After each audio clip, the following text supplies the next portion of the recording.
विनोवाग्विलासिनी जे चातुर्यार्थ कला कामिनी ते श्री शारदा विश्वमोहिनी नमिली मिया। आवाज आवाज नदी दिव्य गोदा तटीचा विलासी सदा प्रिय जो सज्जना वैष्णवासी जया वर्णिता प्रेम अत्यंत चित्ता नमस्कार माझा श्री गुरु एकनाथा ब्रह्मांडाचा धनी तो संती केला ऋणी म्हणून नाचे मागे मागे वाहे अंगे आपोलिया। प्रस्तुत प्राप्त प्रसंग निवडलेला अभंग विश्वमान्य विश्वभूषण विश्वाधिकार विश्वप्रिय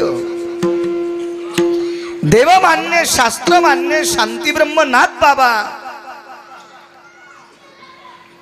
यांचा प्राप्त प्रसंगी निवडलेला अभंग विठाला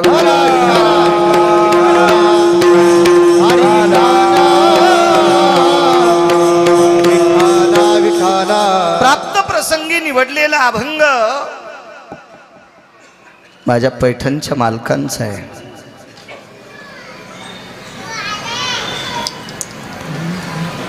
या अभंगाद्वारे मालक नमूद करतात, पैठणचे मालक, की ब्रह्मांडाच्या मालकावर संतांचं कर्ज आहे। तो संती केला ऋणी। ऋणी या शब्दाचा अर्थ कर्ज। मग ज्या अर्थी ब्रह्मांडाच्या मालकावर संतांचं कर्ज आहे त्या अर्थी ते कर्ज फेडण्यासाठी त्यांच्याकडे नाचतोय। मनोनी नाचे मागे मागे। नाचणे या शब्दाचा अर्थ पायात घुंगर बांधून नाही। ज्या संतांनी अप्रतिम अशा प्रकारचं कुठलं कर्ज आहे उपकाराचं, ते कर्ज फेडण्यासाठी जगाचा मालक त्यांच्याकडची सर्व पडलेली कामं करतो, इति नाम नाचणे। मनोनी नाचे मागे मागे साकडे पडोने दी काही व्यथा आपणची माथा ओढवी। साकडे नाना प्रकारचे कोढे असतील, संकट असतील, ही कसल्याही प्रकारची संतांकडे येऊ देत नाही, तो स्वतःच्या डोक्यावर ओढून घेतो। एका जनार्दनी संत त्रिलोक्यात मुकुटमणी। या विश्वात संत मुकुटमणी आहे।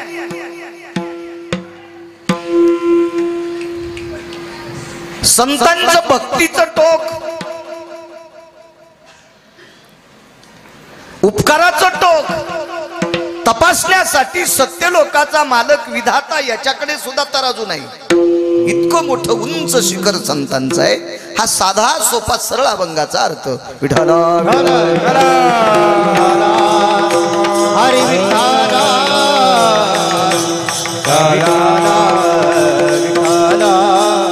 एका चारवाकानी प्रश्न केलता,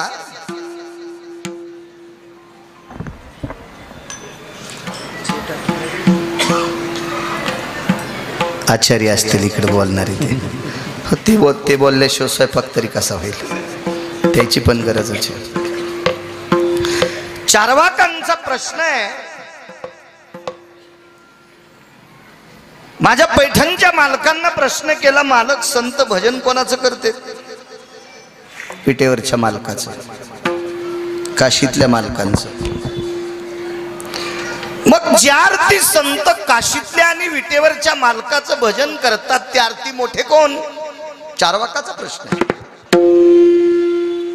चारवाक ही आपल्याला जे आपल्याच जन्माला येतात, आपल्या सोबत राहतात, आपल्या सोबत मोठे होते, आपल्या सोबत खातेत आणि हरामखोर आपलं इचकीतेत, याला चारवाक म्हणायचं।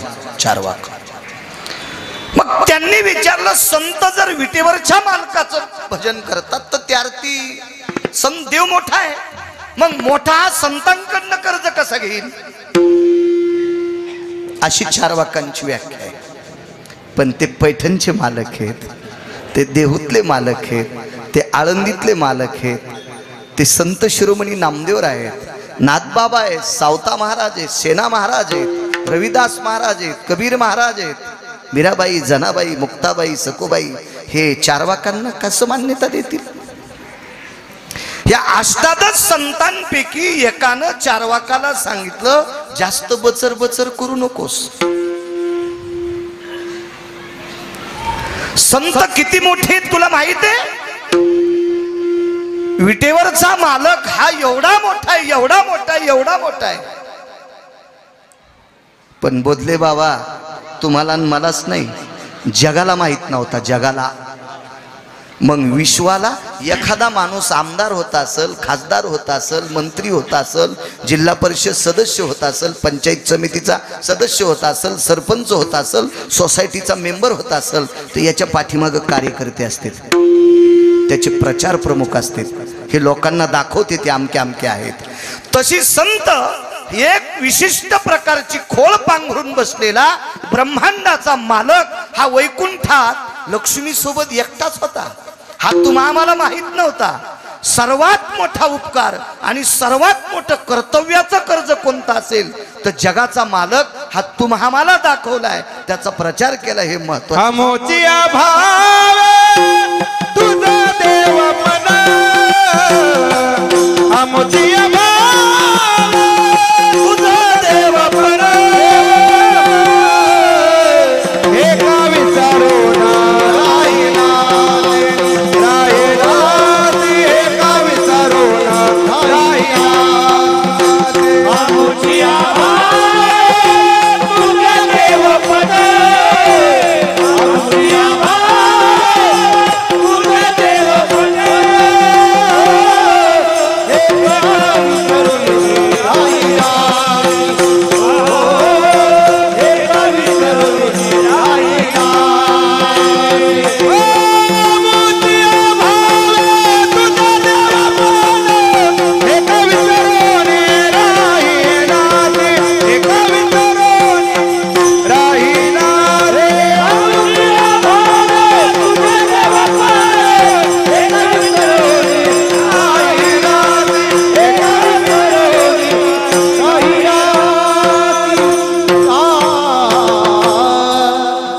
आमोचिया भावे तुझ देवपण हे का विसरून राहिलासी. त्याला देवपण आणण्याची ताकद संतात. याच्या पलीकडे सांगू का? ही विश्वाची देवी कोणी ठावी केली? कुळीची हे कुळा देवी केली ठावी केली ठावी केली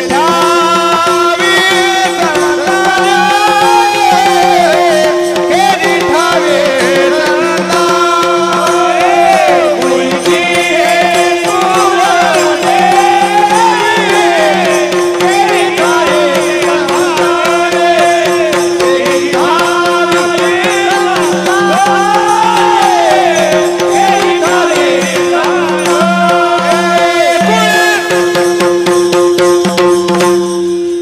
कुळीची हे कुळदेवी केली ठावी संताने. किती उपकार, किती कर्ज, किती नाविन्य, किती सांगायचं. ब्रह्मांडाच्या मालकाला बोधले बाबा 16,108 पत्न्या, त्याच्यातली एक बी पाहती कवाडाकडं चलती भिताडाकडं अशी नाही. एक तर देशमुख साहेब लक्ष्मी, कोणाला म्हणतात लक्ष्मी? ही ज्याच्या घरी गेली त्याला कशाचीच कमी नाही, तिचं नाव लक्ष्मी. आणि ही नुसती पत्नी नसून 2-4 आवाज दिल्यावर हो म्हणती अशी नाही. ती पाय धुवावयाच्या दैवा पात्र झाली. लक्ष्मी असून महाराज पायाची सेविका आहे दाशी, अशी बायको. आणि एक तर इतकी श्रीमंत होती, तिनं 21 क्विंटल 78 किलो 44 तोळे रोजचं सोनं देणारा मनी बापाचीतून आणला. तिचं नाव होतं सत्यभामा, सत्रजिताची कन्या. 21 क्विंटल 78 किलो 44 तोळे रोज सोनं देत होता म्हणे, रोज. माहेरातून पापुड्याच आणल्या नुसत्यात, सासूचा दम काढला. हो, खारवड्याच आणल्या तिळं लावलेल्या. तर नवऱ्याला म्हणली कशा लागायल्यात, तर ते म्हणला छान लागायल्यात, येत्यात का तुमच्या माईला. हो, इतकं वाहटुळीने इचकिलं. तिच्या अंगावर झोपीत भिताड पडन, झोपीत. माईचं वर्णन करतीन, सासूची निंदा करती. तुही मातीत घरात करावं लागन, घरात. तुया माईनं फक्त खारवाड्यात दिल्या, 7 तासाच्या नंतर त्या निघून जात्यात. पण त्याच्या माईनं तुला हेव द्यालाय ना, याचे अक्कल असावं की नाही. मला सांगायचं, मोठाडपण लय असतं आपल्याकडं. तिळभर करायचं आणि इळभर सांगायचं. 21 क्विंटल 78 किलो 44 तोळे सोनं आणणारी पत्नी एक लक्ष्मी आहे. जामवंतीचा आधार सांगत असताना शुकाचार्यांची जीभ आखूड व्हायची. सतो यज्जामवंतीन भव जायते नाम, रूपेशी भव व्यालाक्षरी शानाम, धर्मां पातिव्रत्य मिद्यायं ब्रह्मवेत्यायं रसनास्तित किंचयो नैवं गिरगावकर लिखितं. एवढा पातिव्रत्य धर्म सांभाळणारी पत्नी किती सुखासनो मालकाला. पण तरी बोलले बाबा, विटेवरच्या मालकाला सुख नव्हतं. ते सुख सुद्धा या संतांनी दिले. संतांचे सुख झाले देवा, संतांचे सुख झाले देवा, अनवरी सेवा करित्यांची करे जावे, अनवरी सेवा करित्यांची.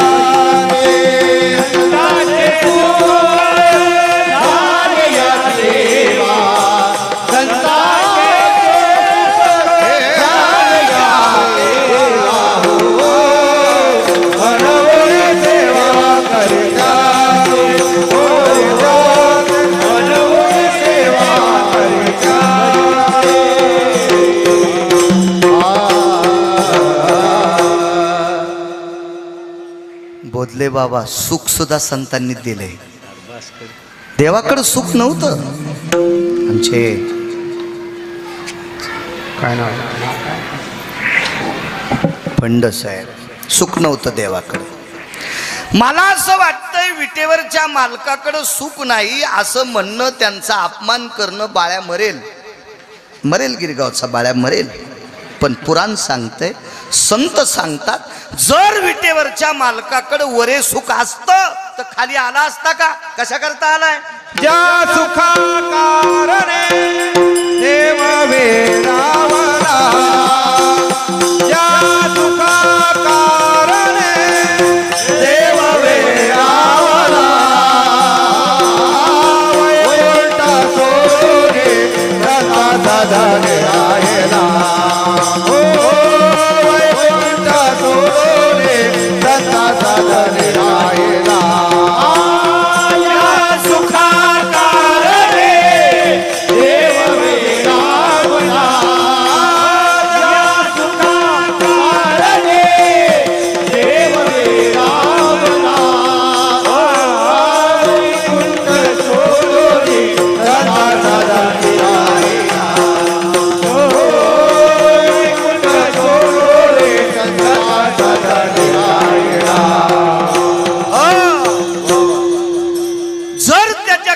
असतं तर वैकुंठ सोडून खाली मातुड्यात याची काय गरज होती. वरे काय कमी आहे. अमरपुरी आहे, स्वर्ग आहे, सत्यलोक आहे, कैलास आहे, चिंतामणीच्या सडका अण्णा महाराज, कामधेनूचे खिल्लार आहेत,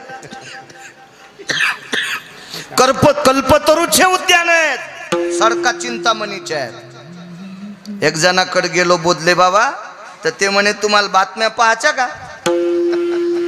ते म्हणलं काय गरज आहे आपल्याला बातम्या पाहून, आपल्याला काय उभं राहायचं नाही काहीच नाही, कशाला ताण आहे आपल्याला. बाकीचे रंग नग एक पंढरपुरातला लागलाय बस झाला तितका, कशाला बाकीचे आगाव रंग लागू द्यायचे, चांगला रंग येतो. नाही म्हणे पण काही देशातल्या घडामोडी यार, म्हणलं मी का मंत्री आहे का, आणि मी जरी ऐकल्या तर आपल्याच्यान काय होतंय, मोठे मोठे गेले वाहतन झिंजुडनं घुसले गावात, काय होतंय आपल्याच्यान चिरटाच्यान एखादं नाही सहन झालं तर होतं काय आपल्याच्यान, मग कशाला त्या बातम्या. नाही म्हणा एखादं गाणंच पहा. ते म्हणलं आता गाणं कसं पाहावं, त्याला दाखवायचं होता टीव्ही किती मोठा आहे, मोकार टेकन चौघीत लुगडं एक. काय काय 11 फूट उंचीचं भिताडन 22.5 फूट रुंद बैठक, तेवढा टीव्ही होता. हे महाराज टीव्ही आहे. मी आणलं वा वा, रावणाला ओव्हरटेक केलं. बुक्का लावायचा राहिला होता, बुक्का लावायचा राहिला होता, असं सांभाळलं त्याला. तुम्ही रावणाला ओव्हरटेक केलं. टीव्ही चालू करायचा का, तर मी आणलं बटन आहेत का. त्यांना असे डोळे मिचकिल्यावर टीव्ही सुरू झाला. म्हणजे टीव्हीचेच बटन आणि त्याच्या डोळ्याचं सेन्सर एक होतं. झाला आणि टीव्ही सुरू, चॅनल बदलले, गाणं सुरू झालं. तर त्याच्यात मेलेली बाई नाचत होती. 10 वर्षापूर्वी मेलती एक नटी, भिताडावून पडून काम करता करता मेलीन, ती नाचू लागली. तर मी म्हणलं ही बंद करा, मी जे कीर्तनात वर्णन केलंय ती ही नाही, ही मेलेली आहे. तिथं रंभे आयशा नाचणी, तिलोत्तमा मेनका उर्वंशी, एवढं वैभव काय कमी असलो, त्याला जवळच होती ना अमरपुरी, तरी पण सुख नव्हतं. या सुखा कारणे देव वेडावला, वैकुंठ सोडून संत सदनी राहिला, या संतांकडे राहिला. म्हणून हे नाना प्रकारच्या कर्तव्याचं जे कर्ज आहे हे देवाच्या डोक्यावर आहे. म्हणून नाचे मागे मागे सांगतोय. तुम्ही जेवढा गिरगावच्या बाळूला आशीर्वाद देताल तेवढा मी बोलण्याचा प्रयत्न करेल. मोठ्या श्रद्धेने, मोठ्या अट्टहासाने, मोठ्या असीम प्रयत्नाने. याच्या पुढचं वाक्य सांगेल. भावयुक्त अंतकरणाने चालत असलेली ही जुनाट परंपरा, मोठी परंपरा आहे. गेल्या वर्षी सुद्धा या पवित्र स्थळी मला कीर्तन करण्याचा योग होता आणि झालाही तो योग घडून आला देवानं. चांगल्या जिथं देवाच्या पदस्पर्शाने भूमी पवित्र असते, संतांच्या वास्तव्याने जी भूमी पवित्र असते, तिथं केलेलं भजन हे विशेष असतं, विशेष असतं. मी इथे संस्थांवर आलोय याच्याकरता चोंभाळतोय असा मला मुळीच नाद नाही. कारण मला असा बारीकसा पाईप द्यालाय पंढरपुरातल्या मालकानं, म्हणून मी काय भांगाऱ्याला चोंभाळीत नाही. चांगल्यांचं वर्णन करायचं, चांगल्याचं. आणि ठीक आहे बोधले बाबा, एखाद्याला चोंभाळून देशमुख साहेब तुम्ही 1 कोटी रुपये दिले आणि जाताना मी अटॅक येऊन जर मेलो तर काय पोट्ट सरनाव टाकीन का ते 1 कोटी. मग कशाला आगाव लोकांना चोंभाळायचं, भंगीर यायला.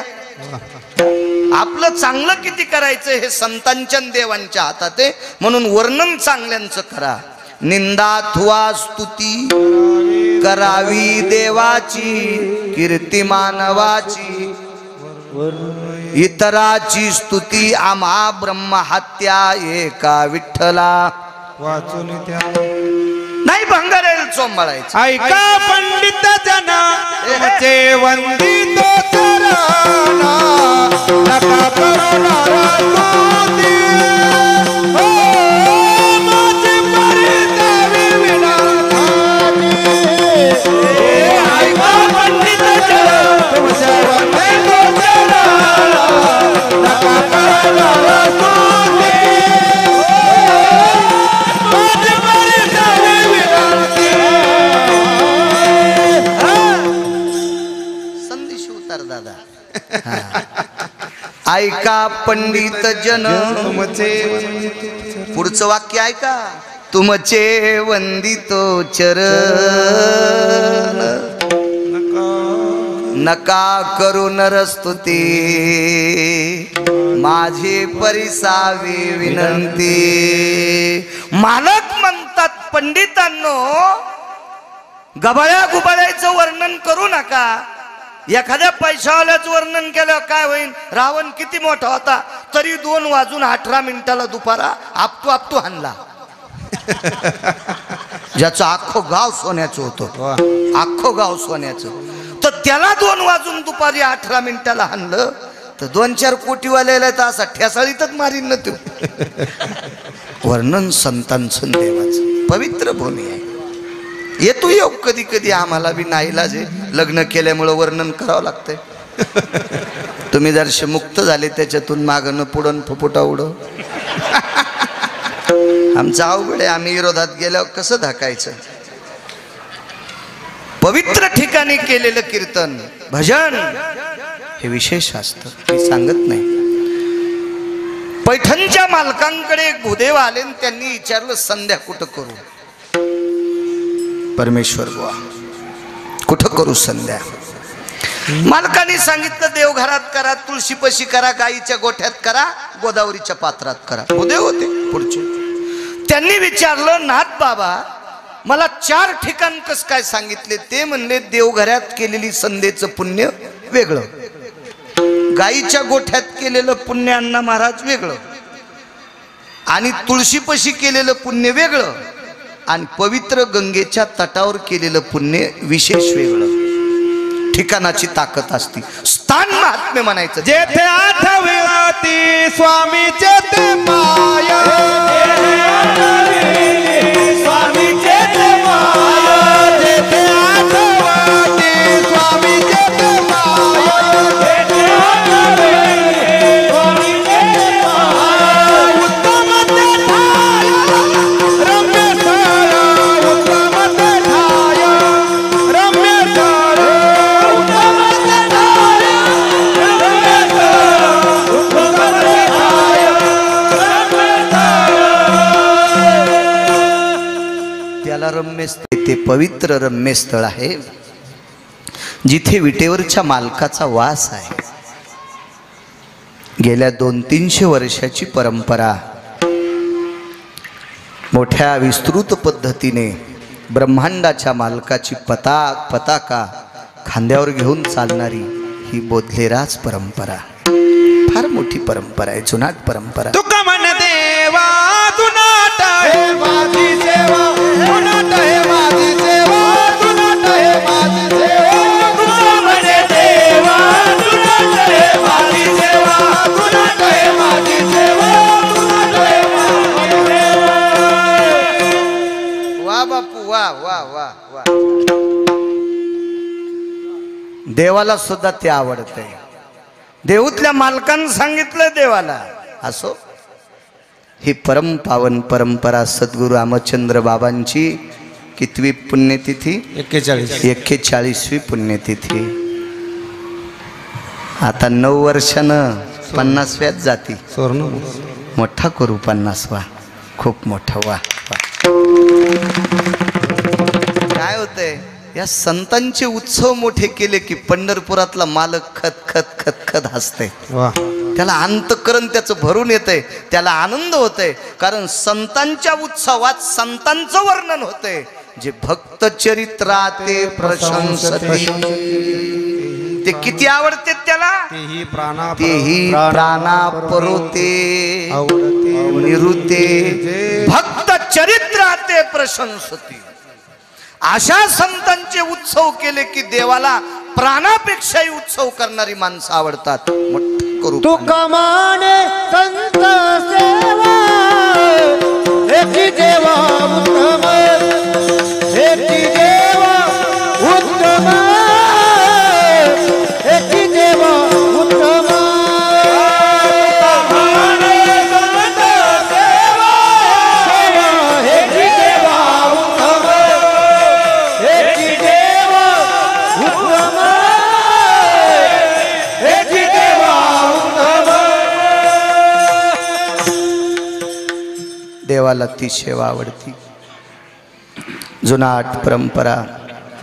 आदरणीय हरिभक्तीपरायण प्रकाशजी बाबा बोधले मागून इथपर्यंत आली परंपरा. पुढे जे परमेश्वर महाराज असतील, आदरणीय अण्णा महाराज असतील, खूप फोनवर बोलत असताना सात्विकतेनं, मर्यादेने, लवचिकतेने, वारकरी संप्रदायात आहोत अशा मार्मिकतेनं फोनवर बोलतात. आनंद वाटतो तो फोन स्वीकारताना. 4-8 दिवसाला आठवण करून देणं, सोबतच्याला फोन करणे, खूप श्रद्धेनं यावंसं वाटतं.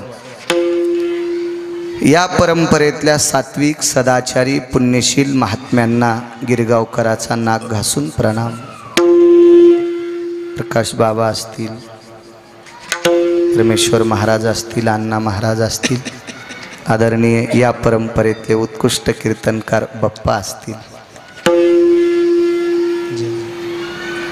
मला वाटते उद्या बाप्पांचं कीर्तन आहे. बाप्पा असतील. या परंपरेला प्रणाम.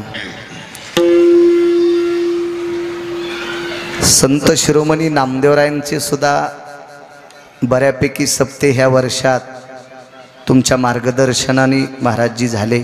त्याच्यात 5-6 सप्तात तर मी कीर्तन केलेच. 7-8च्या पुढे झाले. काही बरे हिंगोलीकडे पण सप्ते झाले. तोही उपक्रम हातात घेतला. भव्य दिव्य तेजस्वी अशी वास्तू सद्गुरू रामचंद्र महाराजांच्या ह्या परमपावन समाधी धनानं पुनीत असणारी ही वास्तू आणि हा पंचक्रोशीतला सर्व भक्त परिवार, इथे जमलेल्या श्रोत्यांच्या चरणी गिरगावकराचा नाक घासून प्रणाम. मृदंगाचार्य आमचे असारामजी महाराज साबळे असतील, हरिभक्तीपरायण गोरख महाराज असतील, इनेकरी बाबापासून तर इकडच्या बाबांपर्यंत ही सगळी मस्तक माझा पायावरी या वारकरी संतांच्या खूप मोठी मांदियाळी इथं आहे. सर्वांना प्रणाम. विठ्ठला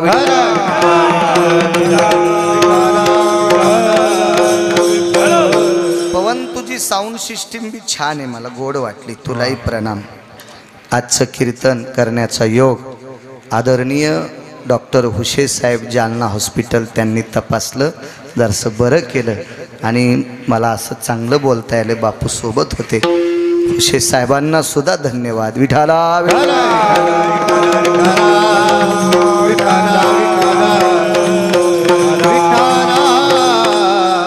तो संती केला ऋणी म्हणून नाचे मागे मागे. ऋण काय असेल हो देवाच्या डोक्यावर? हे सांगितलं. कर्तव्याचं, उपकाराचं, प्रेमाचं, सुखाचं वगैरे ठाव केला. हे नाना प्रकारची कर्जच येत ना. कोणी शहाणा असेल तर पलीकडे लेकरायला थोडंसं थांबवा, थोडंसं थांबवा, बरं होईल. कोणी आजूबाजूच्या असे दाटवा. आणि एखादं थांबतच नसेल तर मारू नका. हा त्याचा दोष नाही, त्याच्या मायबापाचा आहे. विठाला विठाला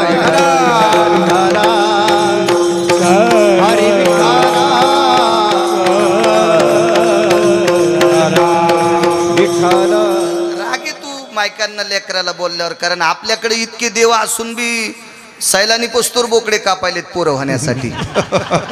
मग त्या लेकराला बोलल्यावर त्याची माय तर मलाच फाडायची. विठाला विठाला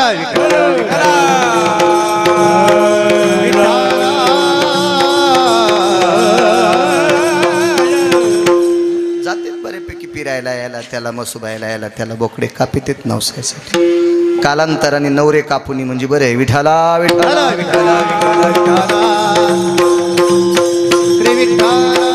काय परंपरा आहे आपली गोड. आपण ज्ञानोबाराय तुकोबारायच्या राज्यातली माणसं आहेत. सात्विकता असो आपल्याकडे. असो एकदा कृतात्रेता युगात युद्ध चालू होतं. ज्यानं सात्विकतेनं रामायण सांगितलं आणि सात्विकतेनं रामायण ऐकलं त्याला पक्क माहित असेल युद्ध कृतायुगात होतं का त्रेतायुगात. मी काही सांगत नाही, मी जर सोडून ठेवतो तितकी पुढी. तुम्ही ध्यानात ठेवा. बऱ्यापैकी महाराज आता सांगताच ऐकता ऐकता काही महाराज वरी पण गेले असतील ना. कृता किंवा त्रेतायुगात प्रभू रामचंद्राचं रावणाचं युद्ध झालं. ते युद्ध किती दिवस? द्वापार युगातलं युद्ध 18 दिवस होतं. 9 दिवसात वधिले कौरव पार्था प्रती गीता सांगे माधव जय देव जय कृष्ण नाथा आरती ओवाळू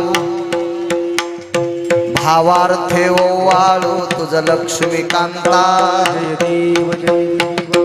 असं आहे का पुन्हा असं आहे की जय देव जय श्री पांडवा धर्म भीम अर्जुन नकुल सहदेवा जय श्री पांडवा धर्म भीम अर्जुन नकुल सहदेवा 9 दिवसात व दिले कौरव इकडचं युद्ध माहित असावं ते युद्ध किती दिवस झालं कोण्या युगात झालं त्याच्यातलं कर्ज सांगतोय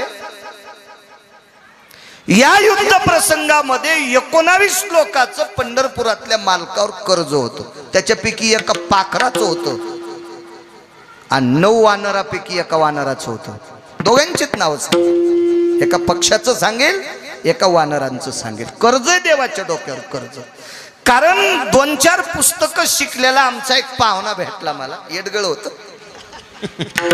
मला माहित होतं त्याची बायको त्याच्या थोतरीत हाणती इतकं नालायक होतं पण ते म्हणे मी टेम्पो भर पुस्तकं वाचिले तर आणि महाराज वानराचं देवावर कस काय कर्ज पक्षाचं कस काय कर्ज मी म्हणलं सुंबळ्या तुझं तोंड लहान आहे तू काय वरचं खात जाऊ नको पडलेलं खात जाय तू येड्यावानी करू जाऊ नको काय करायचं तुला ह्या नंदीनं कुठानं तू मानित नाही ना मग पडू नकोस याच्यावर हे 2-4 पुस्तकं शिकलेले आपल्याला मानित नाहीत नका मानिन मेल्यावर का होत नाही येशू तर आदळावत लागते ती एकदा तिथं आदळावत लागते ती एकदा आदळावत नंतर हातपाय टेक बाबा तारुण्याच्या मधात संपत्तीच्या मधात देवाला मानित नाहीत थकल्यावर उठताना अग ग देवा शिंक जांभाळी खोकला अशा वेळेला मग देवाचं नाव घेते मग रट्टे द्यायला पाहिजे यमानाशी निब्बर काठीला असं असतेच काय काय ते म्हणे कसं कर्ज होईल ऐक कर्ज कसं असतंय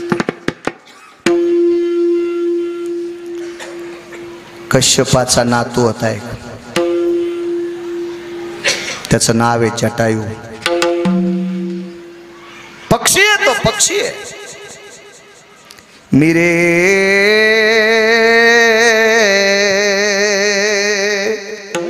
कश्यपाचा नातू जटायू रे नामे विख्यात वाक्य हे देहूतल्या मालकांचे मिरे कश्यपाचा नातू जटायू नामे विख्यात माझं नाव जटायू आहे मी कश्यपाचा नातू कुठलं कर्ज बघा ब्रह्मांडाच्या मालकीनीला आकाश मार्गाने एक श्रीमंत घेऊन जात होता एक श्रीमंत पैशावाला होतं मी अगोदर त्याचं नाव घेतलं खूप मोठं पैशावाला आहे त्याच्या एकीकडच्या भिंतीचा 2 फुटाचा जर कोपरा काढला तर 35 बारे आमदार होते ते नुसत्या 2 फुटाच्या कोपऱ्यात तर 269 किलोमीटर लांबीची भिताडे लावा 2 फूट भागिले 269 चंद्र सूर्यपर्यंत आमदार की त्याच्या विरोधात कोणाची मायवेली फॉर्म भरायला एवढा श्रीमंत पण चूक केली महाराज एक संन्यासाचं रूप घेतलं आणि एका स्त्रीचं हरण केलं पक्षी हुशार आहे रावणानं सीताई साहेबाचं हरण करत असताना बुद्धिवाद थोडासा मातीत घातला त्यानं भगवे कपडे घालून सीतेचं हरण केलं आणि पक्षाच्या लक्षात आलं भगवा कपड्यावाला जर कुठे हिला सोडत असेल हिच्या माहेरी तर मग रडते का शंका नंबर 1 रडते का आणि रडते याचा अर्थ याच्याशी सहमत नाही हे सोंगाडे आहे म्हणे यानं भगवेपणाचं महाराजाचं सोंग घेतलंय सोंग भगवेपणाचं अडवला कर्ज सांगतोय अडवला एक पवन आवाज थोडासा करे कोड अडवला तो झाप मारली रावणानं त्याचे पंख तोडले मुद्द्यावर येतो मला काही रामायण सांगायचं नाही मला फक्त पुरावा द्यायचा आहे पंख तोडले आणि तो जटायू खाली पडला दुःख वाटलं आईसाहेबाला माझ्या आबरूवर आलेलं संरक्षण दूर करण्यासाठी यानं स्वतःचं बलिदान दिलंय. सामान्य पुण्य नाही महाराज, हे पुण्य कोट्यावधी पंढरपूरच्या वाऱ्या केल्याच्या नंतर प्राप्त होईल, ते हे पुण्य आहे.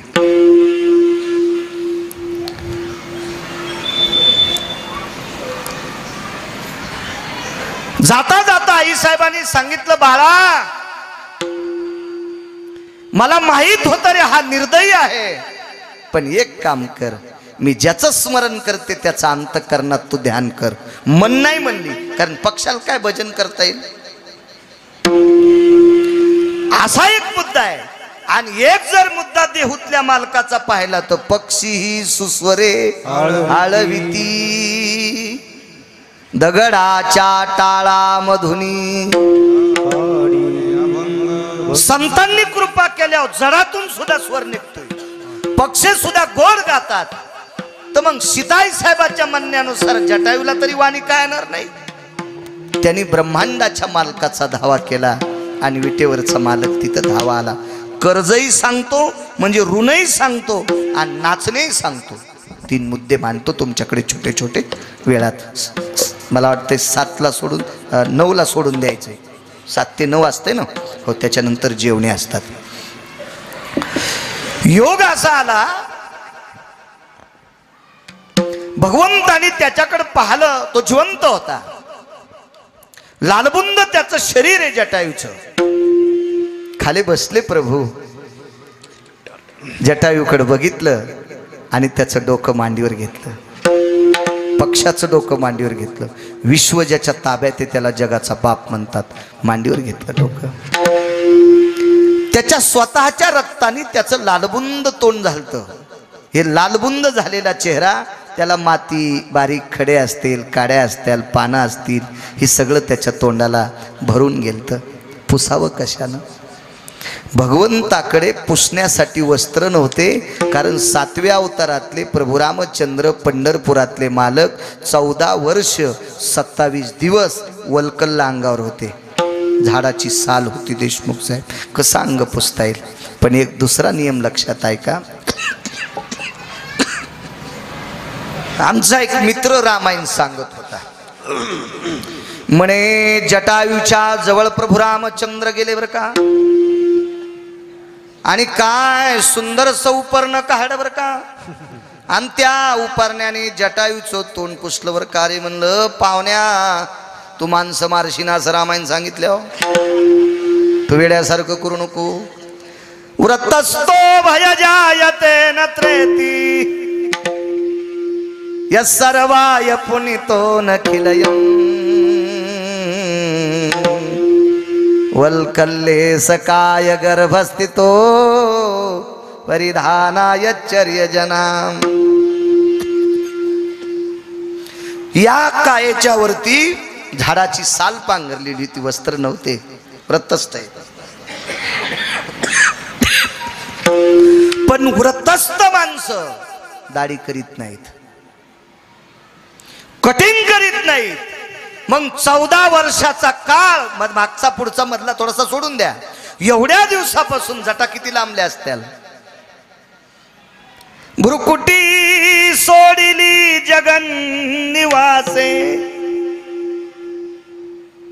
डोक्याच्या भ्रुकुटी सोडल्या, जटा सोडल्या, डोक्याच्या जटा मोकळ्या केल्या आणि डोक्याच्या जटेनं जटायूचं तोंड पुसलं. जटायूचं तोंड पुसलं. काय नशिबान असेल होते पाखरू, ब्रह्मांडाच्या मालकाच्या जटा त्याचं तोंड पुसायला वापरते. काय पुण्यवान असेल ते. काही काम असे आहेत की घरात तसे काम केल्यावर देव प्राप्तीचं साधन आहे. असे काही साधन आहेत, देव प्राप्त होतो असे काही काम आहेत. बाईनं नवऱ्याला पोटच्या लेकरा इतका जीव लावला नवऱ्याला, शेवटपर्यंत बरं का, शेवटपर्यंत. तर विटेवरचा मालक तिचं दर्शन घेतोय.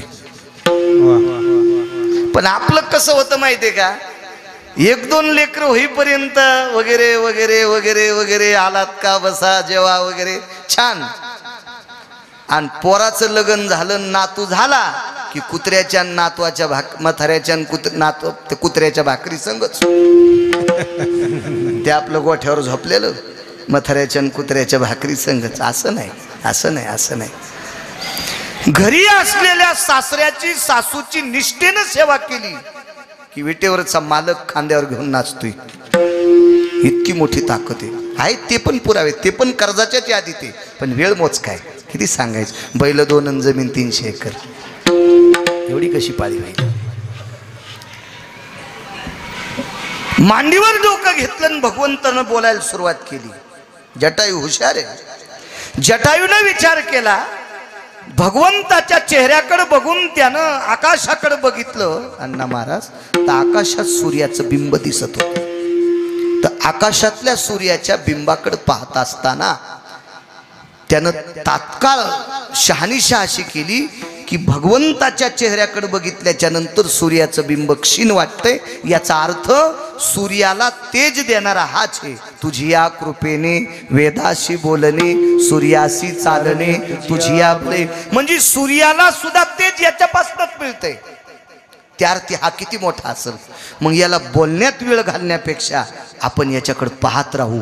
पाहिलिया वेध लावी बैशे जीवी जडवणी. सारखा बघत राहिला आणि बघत बघत त्याच्या रूपाचं वर्णन करीत त्याच्या मांडीवर प्राण सोडला.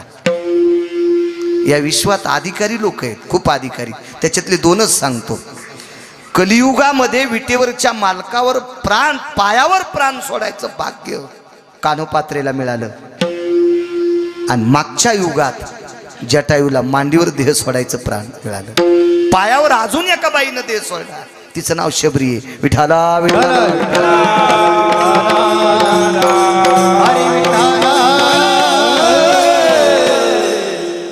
प्राण सोडला जगाच्या मालकाने. ते खाली ठेवलं पार्थिव. वाहत्या गंगेच्या कडेला दर्भाचं गवत होतं, दर्भ म्हणतात त्याला. ते दर्भ हातानं काढलं, दर्भ खाली आथरवलं आणि त्याच्यावर जटायूला टेकलं. लाकडं जमा केली, लाकडं जमा केली. त्याच्यावर जटायूचं पार्थिव टाकलं. कोमल कर, बेस कमी कर रे. जटायूचं पार्थिव टाकलं, त्याच्या अंगावर लाकडं झाकली, दर्भ टाकला आणि विश्वाच्या मालकाने स्वतः भडागणी देऊन टाकला. कर्ज 2 सांगतोय सज्जनांनो. एक कर्ज काय होतं माहितीये? विश्वाच्या मालकीनीवर आलेलं आबरूचं संकट दूर करण्यासाठी स्वतःचं बलिदान दिलंय. याच्यापेक्षा सामान्य उपकार असेल कोणता? किती मोठा उपकार आहे की याच्यापेक्षा अजून कोणता उपकार मोठा? हे जगाच्या मालकावर केलेलं कर्ज होतं. विश्वाच्या मालकाने त्याला भडागणी दिला, त्याच्या अस्थी उचलल्या, एका पवित्र गंगेत टाकल्या. आणि जटायू हा एका सात्विक कुळातला पक्षी आहे. जटायू हा एका सात्विक कुळातला पक्षी, सात्विक कुळातला. किती सात्विक सांगू का? जटायूच्या काकाच्या पुढे कान धरल्याशिवाय पंढरपुरातला मालक भेटत नाही. जटायूचा सख्खा काका गरुड कान धरून या, त्याच्या काकाच्या पुढे कान धरून नाचलं आणि मग त्याच्या काकाला आलिंगन दिलं की जटायूचा काका सांगतो, देवा जरा हिशाबात आहे, घ्या पोटात. जटायूच्या काकानं संमती दिल्याशिवाय विटेवरचा मालक एकालाही पोटात घेत नाही. इतका श्रीमंत जटायूचा काका. जटायूचे वडील सांगतो बोधले बाबा, जटायूचे वडील इतके अधिकारी आहेत. जटायूच्या वडिलांना एकही दिवस गैरहजेरी केली नाही, म्हणून आपल्याला रोज सूर्यप्रकाश भेटतो. म्हणून चातुर्मासात श्रीमंत अंतकरणाचे वैभवशाली वारकरी, निष्ठावंत वारकरी सकाळी जटायूचं नाव घेतात. उठारून उदय प्रकाश झाला, त्याच्या वडिलांचं घंटा गजरा बर दिलनाला, हरी तव गळा गुरु झाला, ककरार ते समयाचा. उठारून उदय प्रकाश झाला, घंटा गजरा बर दिलनाला, हरी तव गळा गुरु झाला,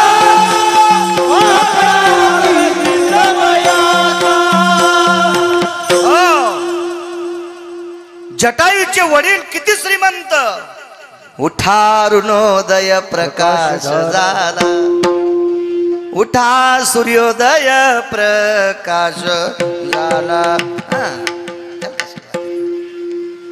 नाही म्हणू शकत कोणी. का? कारण सूर्याच्या रथाला एकम चक्र रहंवरेषु सारथ्यो अरुणायत भयो नैवम किम जायतेन सारथ्या अरुणान भय व्याप्तियो नैवम गांजा कसम लिखितम. अरुणाच्या व्यतिरिक्त सूर्याचा रथ कोणाला हाकता येत नाही. जगाला प्रकाश देण्याचं काम साधं कर्ज आहे, साधं कर्ज आहे. गिरगावकर कीर्तनकार जरी असेल 2 महिने जर बिल नाही भरलं तर 3ऱ्या महिन्याच्या 3 तारखेला गिरगावकराचं मीटरचं कनेक्शन कट. चाऊसमिया आला. चाऊसमिया हेल्पर होता आमचं शेलूचं, मुस्लिम बांधव. चाऊस नाव होतं त्याचं. महाराज जी आपका मकान है? जी बोले मेरा ही मकान है. आप बिल नाही भरते? जाऊ दिन म्हणलं भरून एखादीशी. मराठीत बोललो आलो त्याला. नाही जमता बोले. इंजीनियर साहब ने बोले डिस्कनेक्शन कर दो. अरे म्हणलं मी महाराज आहे. ते म्हणला तुम्ही महाराज आहे, तुम्हाला कोणी संध्याकाळी पाकिट देते, पण मी तुमचं नाही ऐकलं की बाई मला नोकरी देत नाही, मला सस्पेंड करतील, मै लेकर कशा जोगू. त्यानं केलं कट. चाऊसमियानं गिरगावकराचं मीटर कट केलं. मीटर कट केलं. मी लगेच पैसे भरले, मीटर जोडून घेतलं. कधी सूर्यानं आपलं कनेक्शन कट केलंय?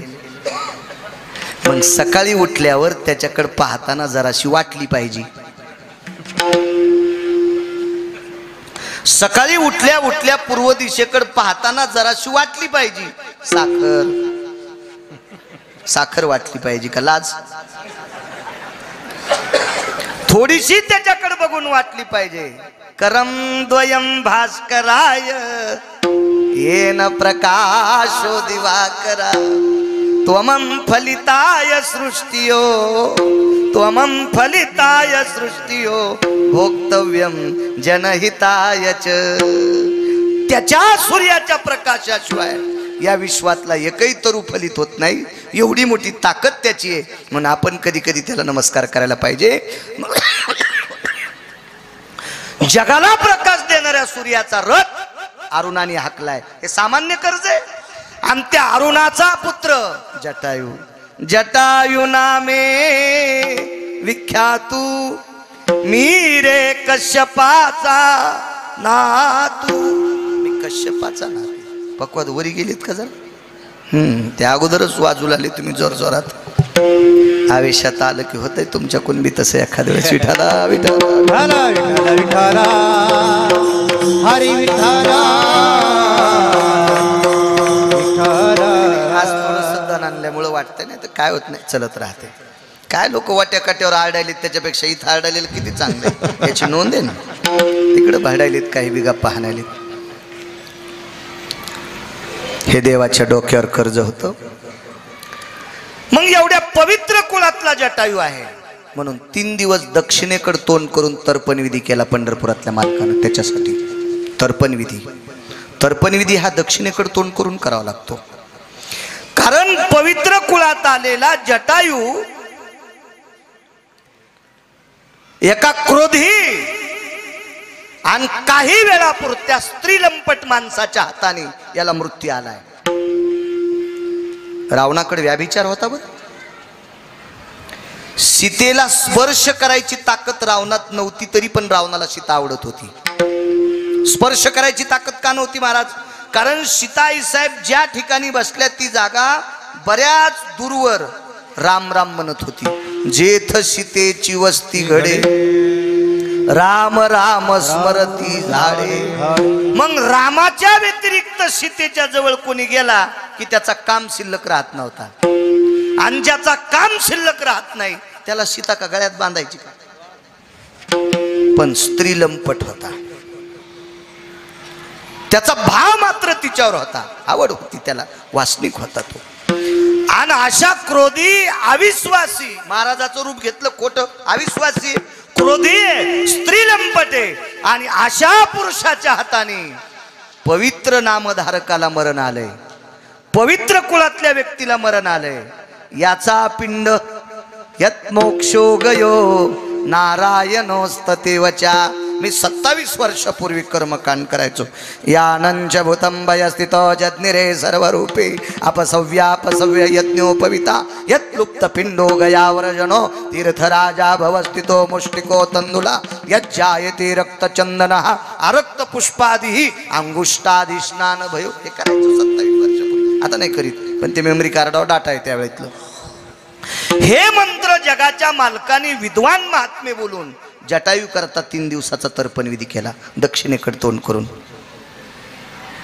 3 जण सख्खे भाऊ, हे वाढव रे वाढव, पवन वाढव वाढव, गोड कर, आवाज कर, दे साऊंडला, दे मॉनिटरला दे आवाज. सख्खे 3 जण भाऊ, दोघायला एक एक मुलगा, एकाला काही नाही.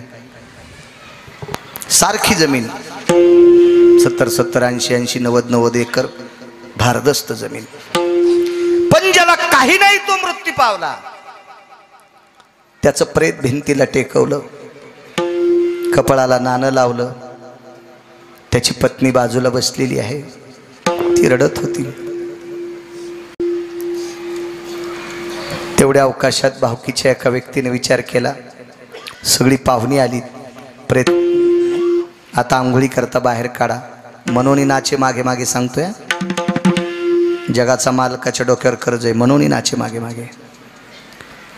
आंघोळीला प्रेत काढा म्हणल्याबरोबर गावातल्याच एका व्यक्तीने विचारलं, गाडगं कोण धरणार, पाणी कोण धरणार, प्रेताच्या पुढे कोण चालणार, कोण शर्ट काढणार. गावातल्या प्रतिष्ठित व्यक्तीनं सांगितलं, 2 भावायला 2 एक मुलगा आहे, तो पाजीन चुलत्याला पाणी. दोघा पुतण्यांना जवळ बोलवलं, नकार दिला, नकार दिला. गावात एक विद्वान व्यक्ती, प्रकाश बाबा तुमच्यासारख्या वयस्कर व्यक्तीनं बाईच्या कानात सांगितलं, माई एक बोलू, बाई वेळ तुझ्यावर वाईट आहे, तुझ्यावर बिकट प्रसंग आहे. कारण माझ्या पवित्र भारत देशात महाराष्ट्राच्या मातीमध्ये ज्या माऊलीच्या कपाळावर कुंकू मालवल्या जातं, तिचे 14 मान हरण केले जातात.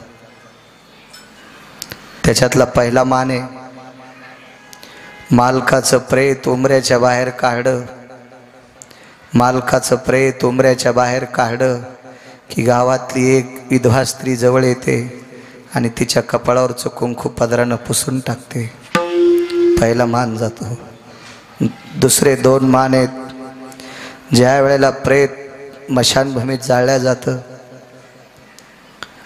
त्यावेळेला मशानभूमीतली माणसं घरी यायच्या अगोदर तिच्या गळ्यातली गळसरी आणि पायातले जोडवे काढून टाकतात. 14 पैकी 3 मान सांगितले.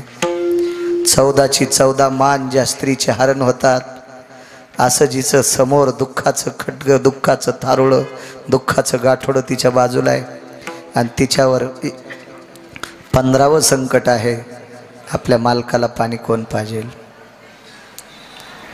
गावातल्या प्रतिष्ठित तुमच्यासारख्या व्यक्तीनं सांगितलं, बाई एक काम करावं लागतंय, 100 रुपयाचा बॉन्ड आणलाय. त्या बॉन्डवर त्या बाईचा अंगठा घेतला, जिचा कपाळाचा मालक भिंतीला टेकलाय, बोधले बुवा बाबा, कपाळाचा मालक हरवलाय.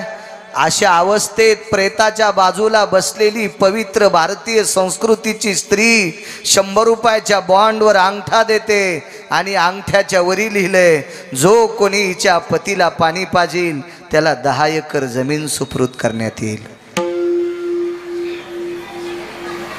दोन्ही भावाईच्या मुलांनी शर्ट फाडले, दृष्टांत संपला. ही मानवी हलकट प्रवृत्ती आज सुद्धा चालू आहे, आज सुद्धा चालू आहे. अहो, चुलता बाप होऊ शकत नाही, पण बापाचा आधार देऊ शकतो. इतकी ताकद असते चुलत्यात, पण त्या चुलत्याची प्रॉपर्टी घेतल्याशिवाय पुतण्यानं पाणी पाजू नये. हा मानवी व्यवहार, मला सांगा जटायूकडनं काय घेतलं प्रभू रामचंद्राने? त्याच्या नावानं बँकेत पैसे होते? त्याला कुठं प्रॉपर्टी होती? नाही. तरी पण विश्वाच्या मालकाने स्वतः अंगुष्टादी भयो जला स्थितो गायम प्रेत सुसंस्कारे नसते वचम भडाग्नि भय जायते. माणसाला पेटवतात त्याला भडाग्नी म्हणतात. मशानी नेवोनी भडाग्नी देवोनी हाग्नी जगाच्या मालकाने केलाय. हे कमी नाचणं झाले? कमी नाचणं झाले? कमी नाचणं झाले? योग असा आला पण विश्वाच्या मालकीनीवर आलेलं हे आबरूचं संकट दूर करण्यासाठी ज्यानं बलिदान दिलंय हे देवाच्या डोक्यावर कर्ज आहे. आणि हे कर्ज उतरण्यासाठी देवानं बाकीचा विधी केलाय. म्हणून मालक म्हणतात म्हणून नाचे मागे मागे म्हणून नाचे मागे मागे म्हणून नाचे मागे मागे म्हणून नाचे मागे मागे म्हणून नाचे मागे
रावणाला मारलं.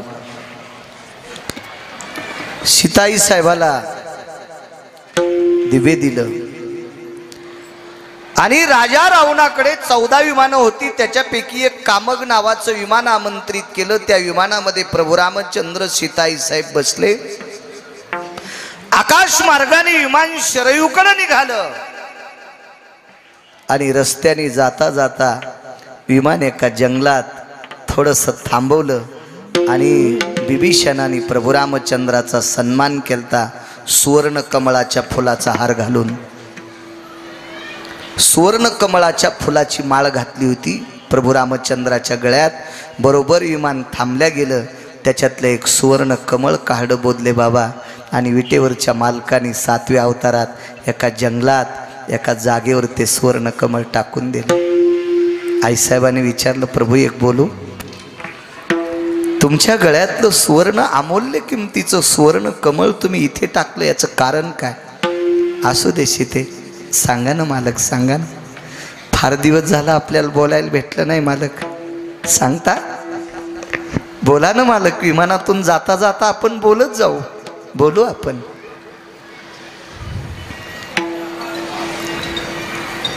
सीताई साहेब होत्या त्या विमानात, चांगलंच बोलणार ना. मागच्या आठवड्यामध्ये 15 दिवसात मी तिरुपती दर्शनाकरता गेलो विमानात बसून. तर आम्हाला 3चं शीट होतं. तर मी कडेला बसलो होतो खिडकीच्या तोंडाला. त्या खिडक्यातून काय नुसतं दिसतंय, हवा येत नाही बाहेरून.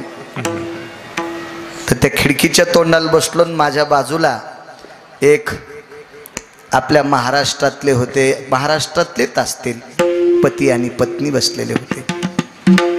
दोघांनी पिशवीतला एक पेरू काढला. त्या बाईनं पेरूचा एक घास खाल्ला आणि एक घास खाल्ल्यावर मग त्याच्याकडे देऊन टाकला. त्यानं एक घास खाल्ला, पुन्हा हिच्याकडे दिला. चाकू तर विमानात नेऊ देत नाहीत. त्यानं पुन्हा एक घास खाल्ला आणि पुन्हा तिचे जिथं दात लागतात का त्याच जागेवर याचे ओठ लागत होते. मी हळूच कुणकुणीला, असं का बरं? पण त्यांना मराठी कळत नव्हती. कालांतरानं माझ्या लक्षात आलं विमान पटकन उतरावं, नाही तर यांच्या पापानं वरची वरी जळायचं. म्हणजे बायकोच्या तोंडातला उष्टा पेरू खाणाऱ्या अवलादी वरी बसत्यात, वरी वरी ह्या इटापरायच्या विमानात. ते कामग नावाचं विमान होतं, कामग नावाचं विमान. त्या विमानामध्ये आईसाहेब बसल्या, माझी जगाची मालकीने, माझी विटेवरची मालकीने. आणि मालकिनीने विचारलं, प्रभू एवढं मोठं अमूल्य किमतीचं सुवर्ण कमळाचं फूल एका महात्म्याच्या, एका अधिकारी व्यक्तीच्या गळ्यात घातलं होतं, तर त्यानं ते माळ हत्तीच्या गळ्यात घातली होती. भागवतात गोडसा प्रसंग आहे, त्याचं फार वितंडवाद झाला. आणि एका पवित्र नामधारकाने तुमच्या गळ्यात घातलेलं सुवर्ण कमळाची माळ, त्याच्यातलं एक फुल तुम्ही जंगलात फेकता. बिभीषण हा भजने होता.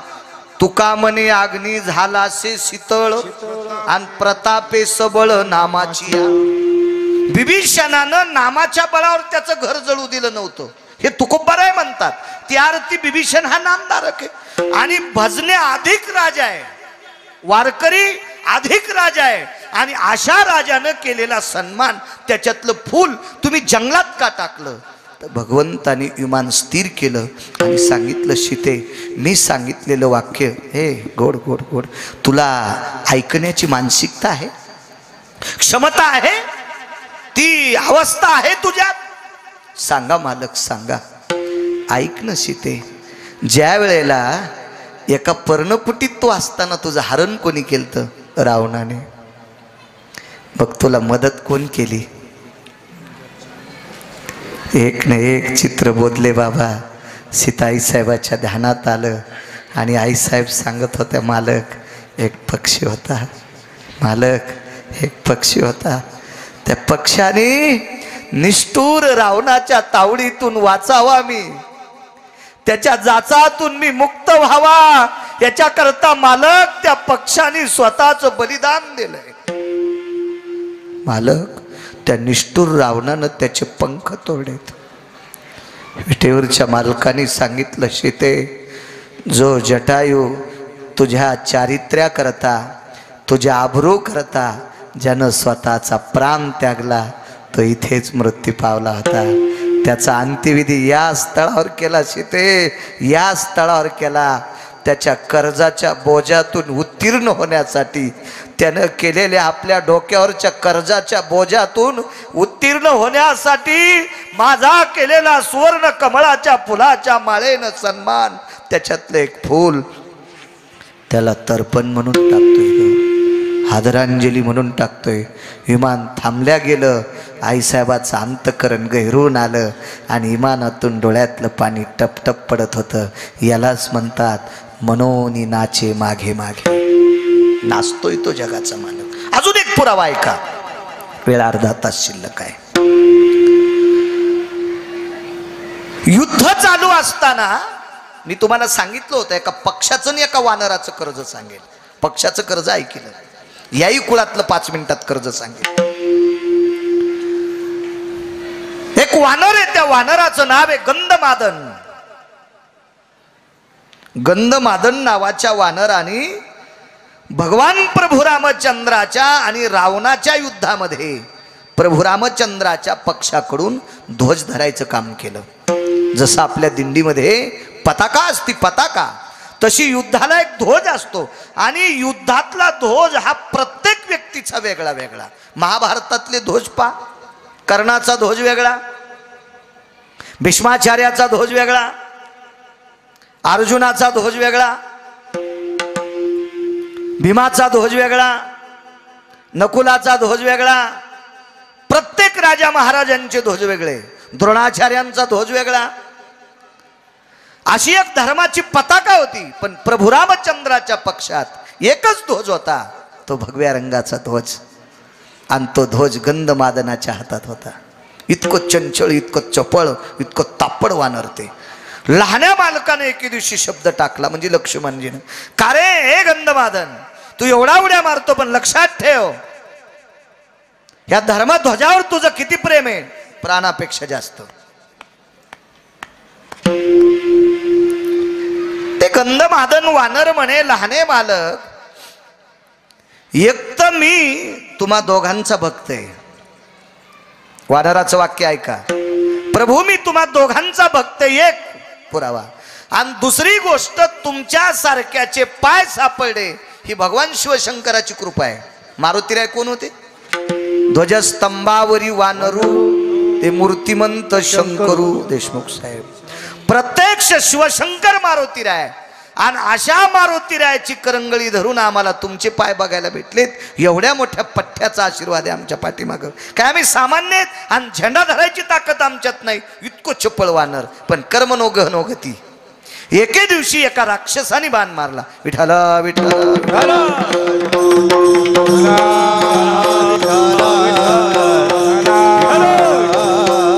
एका राक्षसाने बाण मारला. असा बाण मारला बोधले बाबा की वरून जितकी पताका असते का तितकीच उडून गेली.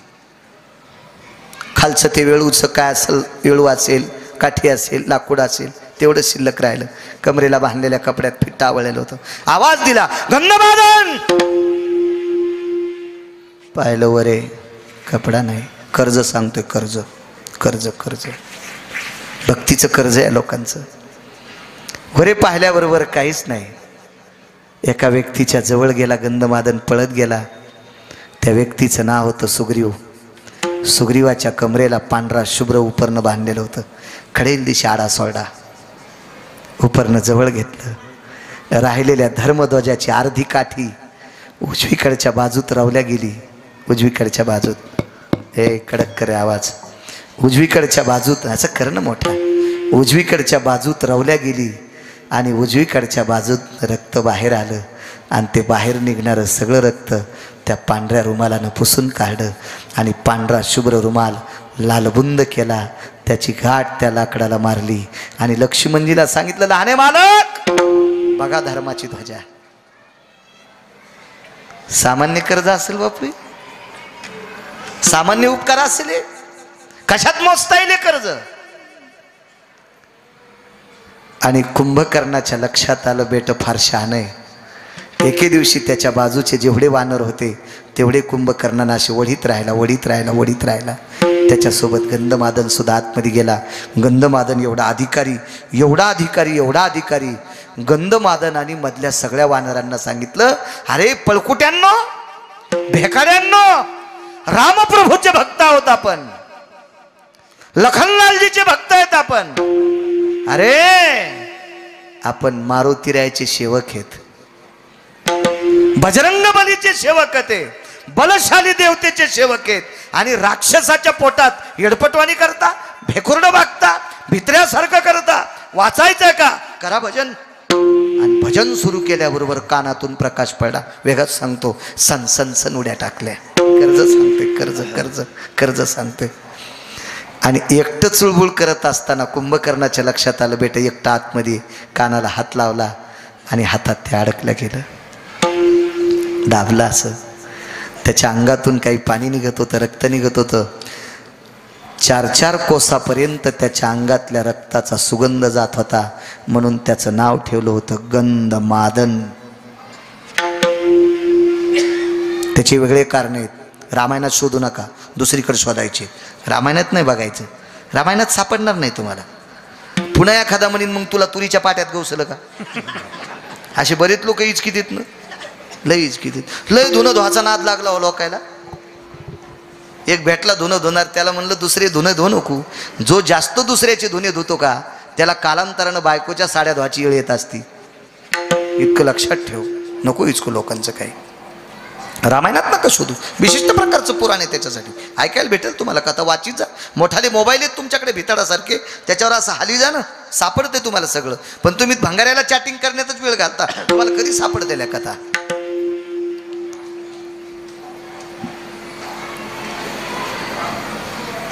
दाबल्याबरोबर त्यानं सांगितलं, रावण म्हणतो का? नाही म्हणणार.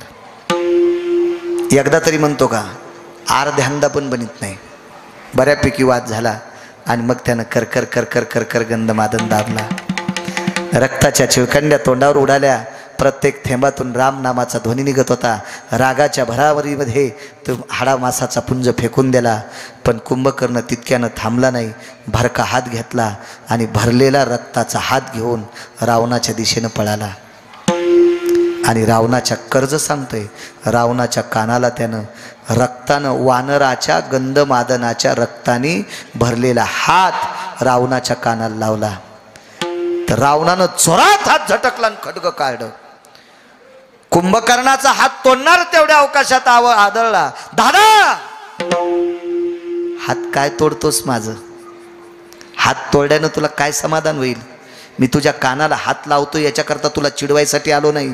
तुला चिडवायसाठी आलो नाही देवा. दादा भावाला म्हणला, दादा तुला चिडवायसाठी आलो नाही रे. ऐक ऐक दादा, हा भरका हात गंधमादन नावाच्या वानराचं रक्त आहे. मी मारलंय त्याला, त्याचं रक्त आहे, हे राम राम म्हणतंय. मग कशा करता आला इथे? कुंभकर्णानं सांगितलं, दादा अरे रामाच्या पक्षात इतकी इमानदार माणसं आहेत, रामाच्या पक्षात इतकी नीतिसंपन्न माणसं आहेत, रामाच्या पक्षात त्याचा नामोच्चार करणारी इतकी पवित्र माणसं आहेत. जीव गेल्याच्या नंतर त्यांच्या रक्तातून सुद्धा रामाचं नाव निघतंय. इतके इमानदार माणसं जर त्याच्या पक्षात असतील तर तुला विनंती करतो, त्याची बायको देऊन टाक.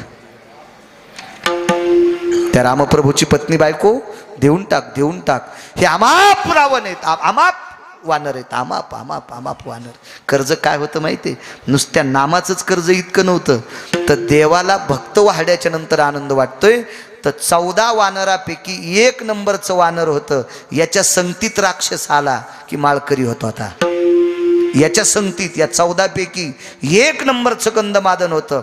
याच्या सानिध्यात 8 राक्षस आले. 8 ते मांस खात नव्हते, मज्जा खात नव्हते, तंतू खात नव्हते, ते आस्ती खात होते. आस्ती म्हणजे हाडं.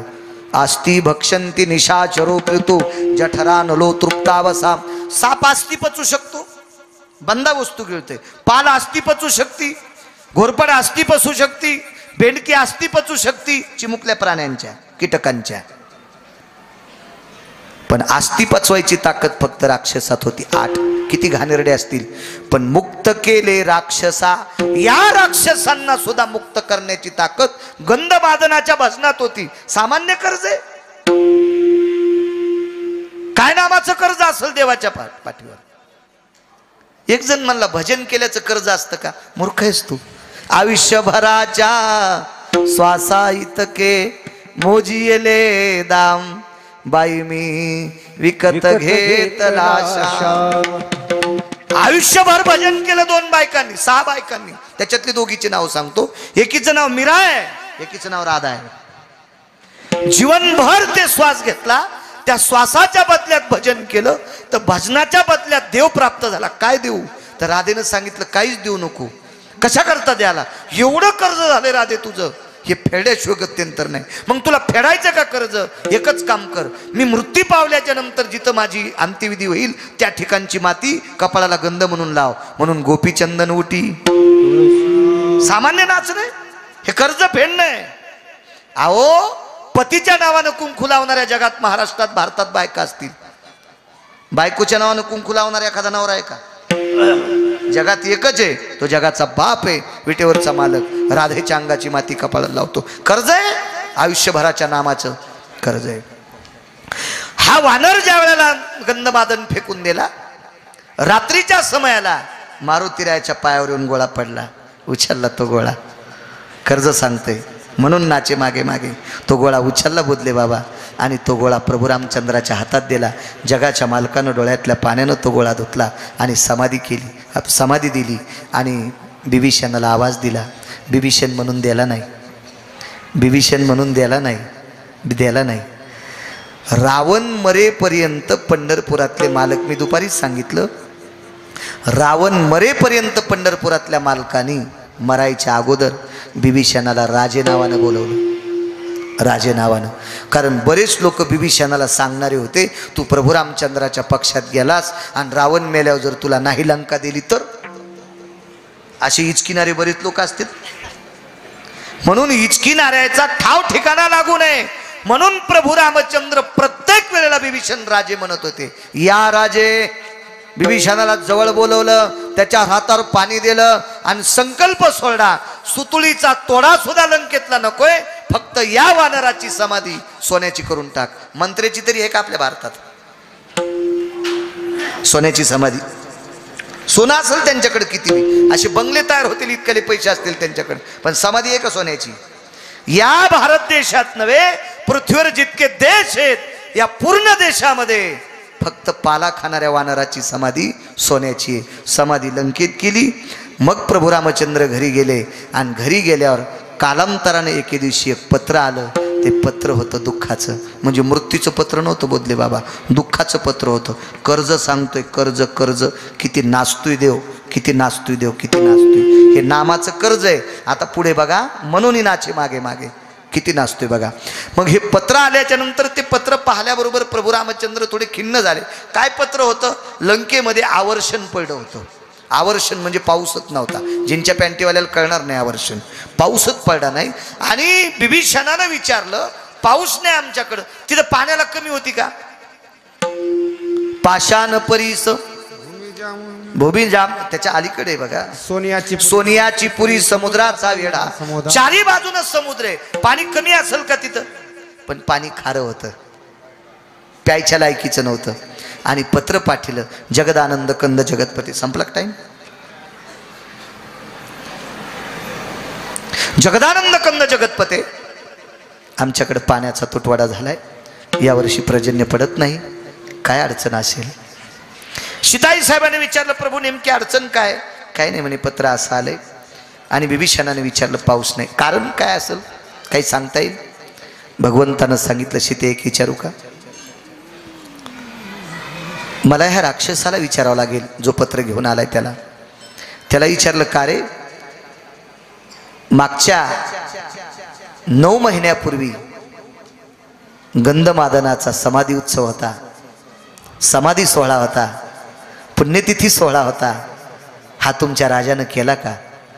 त्या राक्षसानं सांगितलं, मागच्या 9 महिन्यापासून एकही समाधी उत्सव किंवा समाधी सोहळा आमच्या लंकेत झालेला नाही. पत्राच्या पाठीमागून लिहिलं बोधले बाबा, पत्राच्या पाठीमागून लिहिलं, राजा, अरे राजा, मी ते स्वतः मृत्यू पावल्याच्या नंतर त्याच्या रक्ताचे थेंब माझं भजन करतात अशा पवित्र वारकऱ्याची समाधी तुझ्या गावात केलती, आणि त्याच्या समाधीची पूजा म्हणजे माझं तुझ्यावर वजन आहे. त्याच्या समाधीची पूजा म्हणजे माझा आशीर्वाद आहे तुला, आणि तू समाधीचं वरती समाधी सोहळा केला नाहीस. लिहिलं खाली. घरी पत्र आलं, आणि पत्र आल्या म्हणून नाच्या, किती नाचतोय देव. निसर्ग नाचणे म्हणजे देव नाचणे, निसर्ग नाचणं म्हणजे देव नाचणे. आपल्याला पाऊस कमी पडणे म्हणजे देवानं कमी नाचणे. देवाची आपल्यावर अवकृपा आहे असं समजिने. यावर्षी झाली आपल्यावर अवकृपा. मग ते पत्र आल्याच्या नंतर पत्नीला सांगितलं, स्नान घेऊन सगळं समुद्र स्नान केलं, घरी आले, ताटं भरली, पूजेचं साहित्य भरलं, पंचगव्य भरलं, दही दूध साखर तूप लोणी सगळं भरलं, आणि गंधमादनाची समाधीची पूजा केली, फुलाची आरास केली. दिवस होता चैत्र महिन्यातली तृतीया. वाक्य नीट ऐका सज्जनांनो, रामायणात शोधू नका हा पुरावा, रामायणात शोधू नका. रामायण पाहिल्यावर नाही सापडा तर मला शिव्या देताल. त्याच्यामुळं नंतर कोणी वकालत करण्यापेक्षा आताच वकालत करतो. रामायणात शोधू नका, विशिष्ट प्रकारचं पुराण पहा, मग कळल तुम्हाला. ती तिथी होती बोधले बाबा चैत्र महिन्यातली तृतीया. चैत्र महिन्यात पाऊस असतो का? आणि या चैत्र महिन्यातल्या तृतीयेच्या दिवशी गंधमादनाच्या समाधीचा उत्सव लंकेचे राजा बिभीषण यांनी केला. आणि त्या वेळेला समाधीतनं ध्वनी निघला, जगदानंद कंद जगतपते, तू निर्माण केलेल्या सृष्टीवरचा तरूचा पाला खाऊन अविरत शेवटच्या श्वासापर्यंत तुझं भजन केलंय, शेवटच्या श्वासापर्यंत तुझं भजन केलंय. या भक्तीचं कर्ज देवा तुझ्या डोक्यावर आहे. विसरून गेलास का रे? एकच काम कर, एका वारकरी राजानं माझी उपासना केली, माझी पूजा केली, तो पाण्यापासून बेजारे, पाऊस पाहिजे. चैत्र महिन्यातल्या तृतीयेला पाऊस पडला आणि लंकेतल्या लोकायला गोड पाणी दिलं. कोणाची ताकद आहे? भक्तीचं कर्ज देवाच्या डोक्यावर. म्हणून देवाला वरुणाला नाचवावं लागलं. म्हणून मालक म्हणतात ब्रह्मांडाचा धनी हो, हो,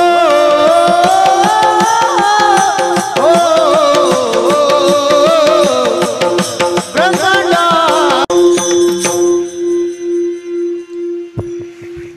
5-5 मिनिटाचे 2 पवित्र चरित्र सांगतो. पूर्णविराम.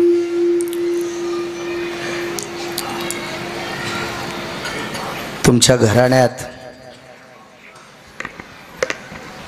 या पवित्र वारकरी घराण्यात एक सात्विक स्त्री जन्माला आली. खूप सात्विक. 2 सात्विक स्त्रियांचे कर्ज सांगतो तुम्हाला. पूर्णविराम. 5 मिनिटं शिल्लक करा म्हणून संदेश आला.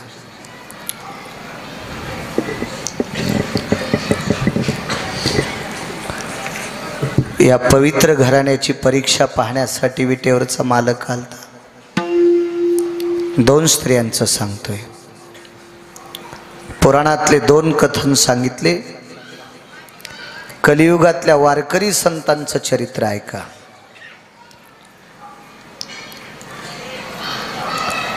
या घराण्याची परीक्षा पाहण्यासाठी विटेवरचा मालक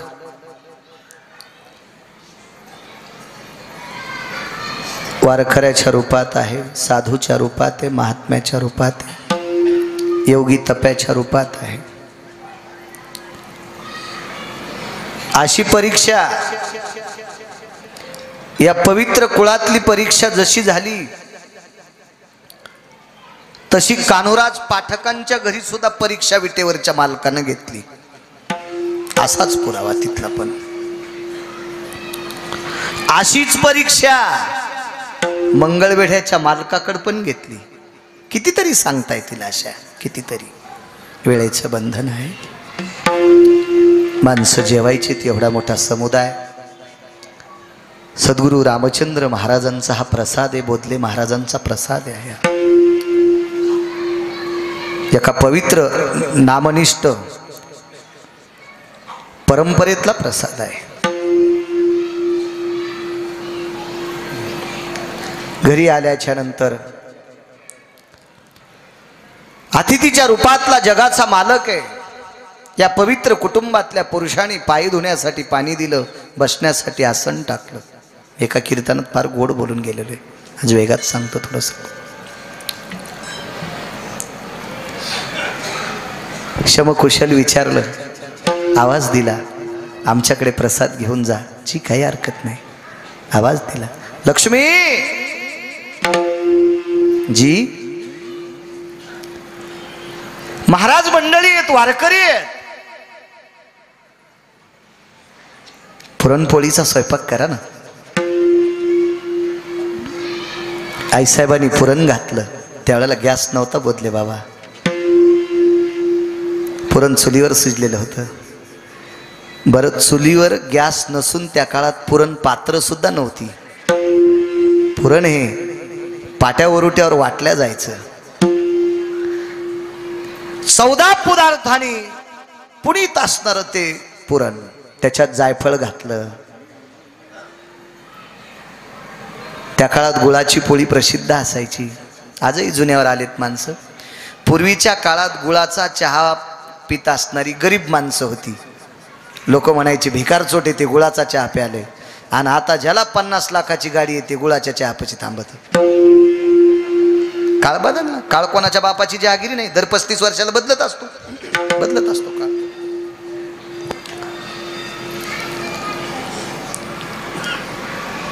पुरणपोळीचा स्वयंपाक आटपला.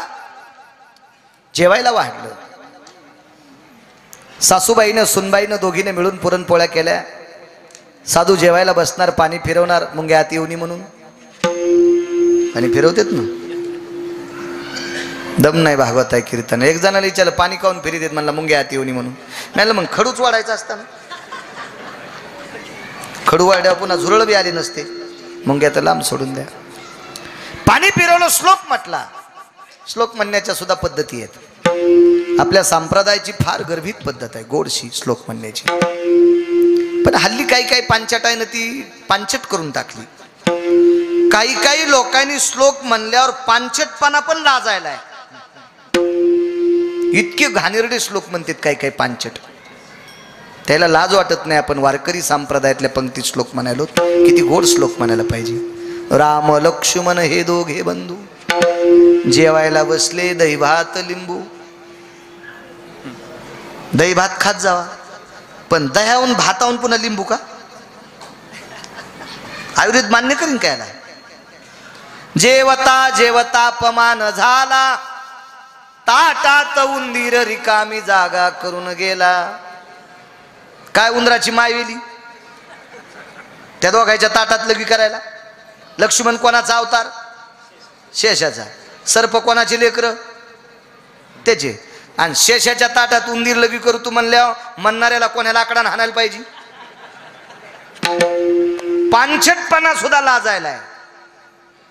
श्लोक असावा, अन्नपूर्णे महापूर्णे पूर्णाय पूर्णमुच्यतेना जठरानलो तृप्तावसायम जठरार शांतिरस्ततेवचम भोक्तव्याम सर्वस्थितो पूर्णान्मिद्य भयानानाम येन भोगोत्तर सर्वस्थितेषु यत्पारणीर शुद्ध जयानाम रसना सगर्भेषु फलितम नामने नामने नामने गोविंद उवाच. असे काहीतरी श्लोक म्हणावं लागते ना. काही श्लोक. लाल दोऱ्याचं काढीन पाणी तुला टांगीन बेंडकुळीवाणी. यम कुठं हानीन याचा मेळ लागायचा नाही. इतकी लाल करीन सरांग. नाही अभद्रपणा नाही. हा संप्रदाय लय मोठा संप्रदाय, एवढा श्रीमंत संप्रदाय. जगाच्या पाठीवर बाकीच्या संप्रदायाला मी नाव ठेवणार नाही, पण वारकरी संप्रदायासारखा श्रीमंत संप्रदाय अजून इतके पुस्तकं वाचले अजून नाही.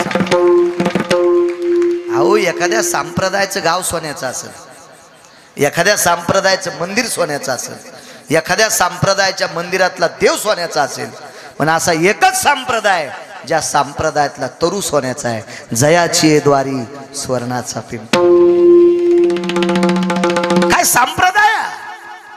अशा भारदस्त संप्रदायातल्या लोकांनी घाण. बायकांनी भजन करत जा माझ्या माईंनो, भजन करत जा भजन. पण तुम्ही तुमच्यात, तुम्ही श्रीमंत परंपरेतले आहात, श्रीमंत परंपरेतले आहात तुम्ही. कारण मी म्हणत नाही, माझ्या वारकरी संप्रदायानं तुम्हाला इतकी उंची दिली, ज्या घरी कुलस्त्रिया राज्य राणी व संपत्ती. भजन करत जा. पण गाथ्यातले म्हणे जाणं बेल वाया गेले ग बाय, तिकडेच घसरून मेले. उलथी नाही व्हायचीच का? पुरात वाहून जाशील असं काही बी म्हणल्यावर.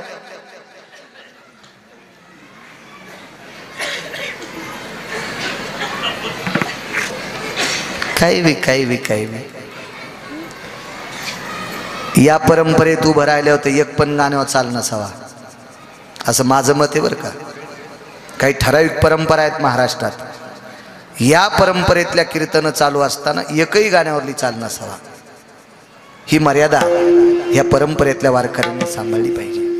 परंपरा आहे फार मोठी. कारण आम्ही काल आलो. मी याच्याकरता कौतुक करतोय परंपरेचं, कारण या परंपरेने, ह्या 5-10 परंपरा आहेत ना आपल्याकडे उत्तरेश्वर बापू, ह्या परंपरेनं परमार्थ अलीकडे आणला, म्हणून तुमच्या माझ्या सारख्याला परमार्थ करता आलाय.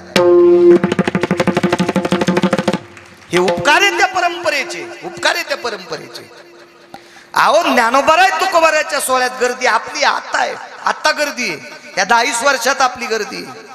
300-300 वर्षापासून यांची गर्दी पांडुरंगापाशी आहे. किती मोठी परंपरा असेल आपली. आता गर्दी आहे सुखसोयी झाल्या म्हणून. त्याला काय सुखसोयी होत्या? मी 27 वर्षापूर्वी जात होतो, 28 वर्ष झाले आता, 28 वर्षापूर्वी जात होतो त्यावेळेला एक ट्रक होता आमच्या पुरुषोत्तम मालकाच्या दिंडीत. एक ट्रक सगळं त्याच्यात टाकायचं, रावट्या काढून घ्यायच्या, काट्या जमा करायच्या, देवाच्या तंबूपाशी राखेल भेटायचं, एका व्यक्तीला 1 लिटर. ते राखेल टरकाला आदळू ते घसांडून जायचं, त्याच्यावर सगळा. इतकी फार कमी लोक. आता सुखसोयी झाल्यामुळे भरपूर लोक आहे, पण 300-300 वर्षापासून ज्यांनी विटेवरच्या मालकाची ही नामाची पताका इथपर्यंत आणली, यांची आपल्यावर अघोर अप्रतिम अप्रतिम, अघोर शब्द चुकीचा केला, अप्रतिम उपकार येत आपल्यावर की ज्याची गणना केल्या जात नाही. असो, पुरणपोळीचा स्वयंपाक झाला, जेवायला वाढलं. आपल्याकडे जेवताना दक्षिणा लावायची पद्धत होती. काही काही घराण्याला ताटाला वटकन लावत होते, ताटाला वटकन लावायचे. मग विचारलं, इच्छा भोजन पोळीचं दिले, दक्षिणा काय देऊ? मोठी व्यक्ती होती तुमच्या घराण्यातली, फार मोठी व्यक्ती, फार मोठी व्यक्ती.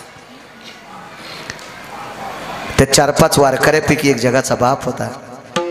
विश्वाच्या मालकानं सांगितलं, दक्षिणा जेवण झाल्यावर मागू.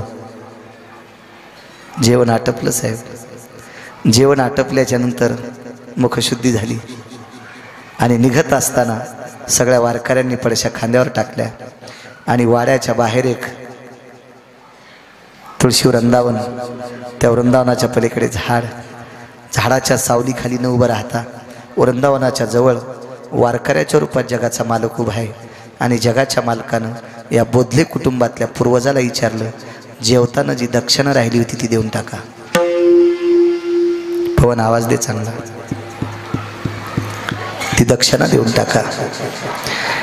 या पवित्र कुटुंबातल्या सत्पुरुषाने विचारलं, काय दक्षिणा देऊ, काय मागितलं असेल? त्या पवित्र कुटुंबातल्या पत्नी, त्या व्यक्तीच्या पत्नीनं पोळ्या केल्या, पण पोळ्या करण्यासाठी जे पुरण वाटलं होतं ते या पवित्र कुटुंबातल्या सुनेनं पुरण वाटलं होतं. तिचं नाव होतं भागीरथी. त्या पवित्र साध्वी स्त्रीचं नाव होतं भागीरथी. भागीरथी.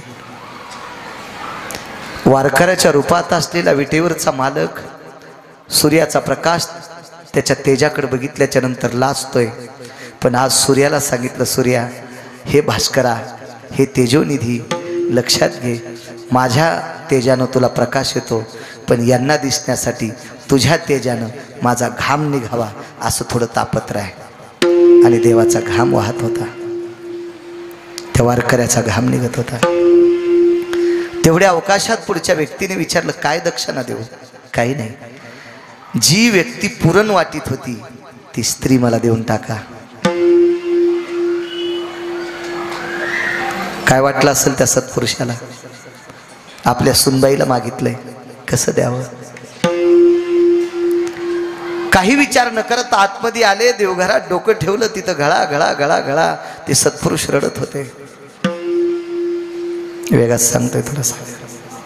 थोड्या वेळानं त्या सत्पुरुषाची धर्मपत्नी आली. विचारलं, मारक बाहेर वारकरी उन्हात उभा आहे, काय राहिलं त्या वारकऱ्याचं? दक्षिणा राहिली, देऊन टाका ना दक्षिणा.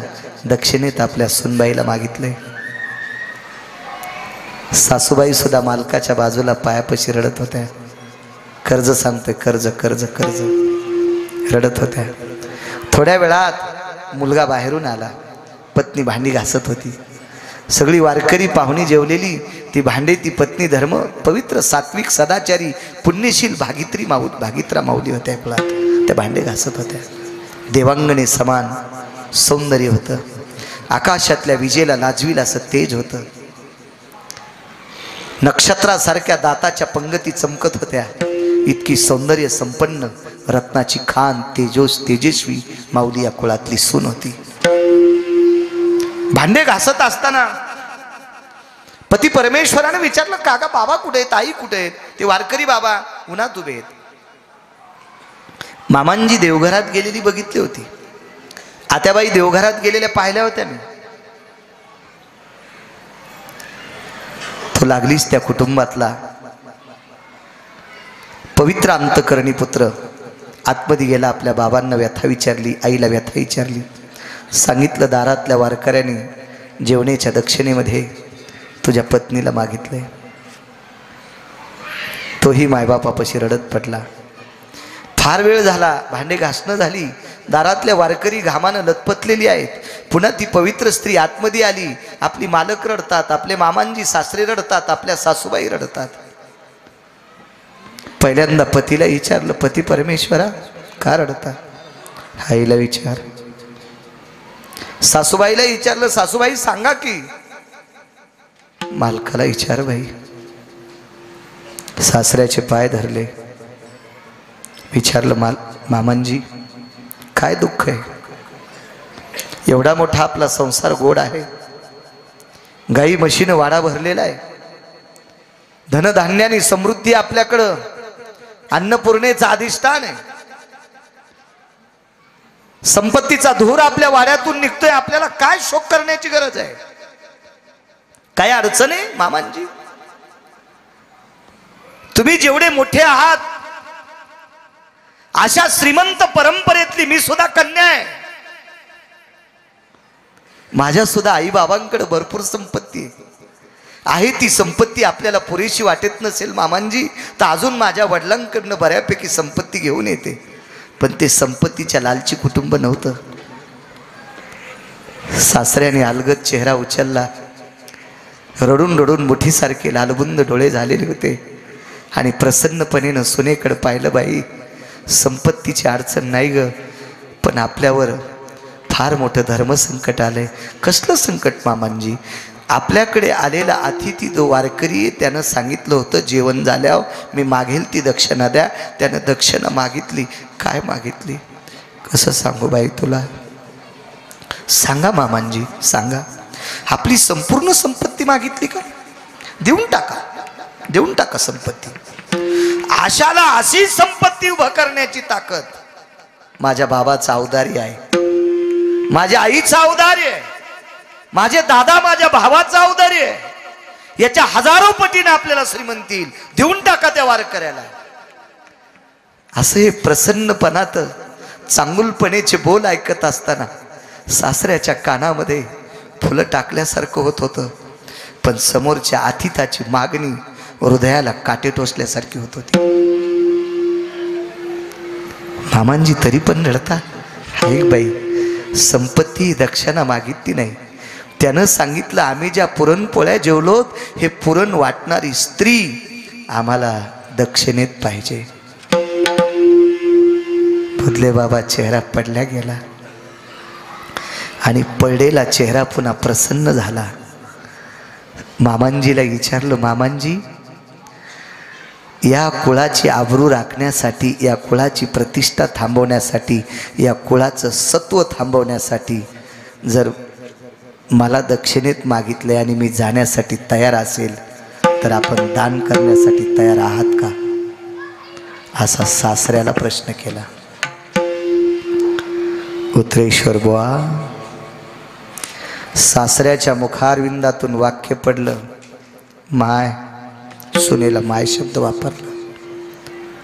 सुनेला माय म्हणणारे 9 लोक आहेत.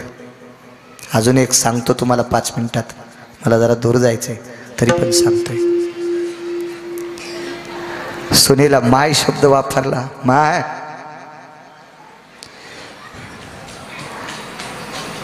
तुझ्या घरातल्या लोकांनी, तुझ्या आई बाबांनी आमच्या घरची प्रतिष्ठा पाहून, आमच्या घरचा सात्विकपणा पाहून, आमच्या घरची आध्यात्मिक शक्ती पाहून तुला आमची कुल ग्रहलक्ष्मी सुनबाई म्हणून सुपूर्द केलं. आणि आम्ही जर तुला असं वाऱ्यावर सोडलं तर काय म्हणतील तुझ्या कुळातले लोक? पण सासऱ्याला सुनदान करण्याचा अधिकार नसतो हे त्या काळातल्या विद्वान वारकऱ्यांना कळत होतं. या कुळातल्या सासऱ्याला सुनदान करण्याचा अधिकार नाही. सासूबाईला विचारलं, सासूबाईनं सांगितलं, बाई मला सुद्धा सुनदान करण्याचा अधिकार सासूत नाही. नवऱ्याकडे आली, पतीला उठवलं. रडू नका मालक, मालक मी जर स्वतःहून तुमच्या कुळाची आबरू झाकण्याचा प्रयत्न करत असेल तर मला तुम्ही दान करता का? तर या पवित्र कुटुंबातला 22-23 वर्षाचा तरुण इतका विद्वान होता. त्या विद्वान तरुणानं त्या काळी सांगितलं, महाभारतात जी पांडवानं चूक केली ती मी करणार नाही. धर्मानं चूक केली ती द्रौपदी दान करून. महाभारतात द्वापार युगात जी पांडवांनी चूक केली ती चूक मी नाही करणार. मग मी स्वतः जर तयार असेल तर तुझी इच्छा. आणि मग सासऱ्याला उठवलं सासऱ्याला. मामा उठा, उठा मामा, जा म्हणावं, सोडा संकल्प, मला देऊन टाका त्या वारकऱ्याला. थरथर कापत त्या कुळातला, या पवित्र बोधले कुळातले सासरेबुवा उठले आणि सासऱ्याच्या पायावर सुनानं डोकं ठेवलं. सुनेला आशीर्वाद न देता सुनेच्या पाठीवर सासऱ्याच्या डोळ्यातलं पाणी पडत होतं. सुनबाई उभं राहिल्या, खांद्यावरच्या पदराचा कोपरा थोडासा बाजूला केला आणि खांद्यावरच्या पदराच्या कोपऱ्याने आपल्या सासऱ्याचे डोळे पुसले. डोळे पुसले सासऱ्याचे. मामांजी रडू नका,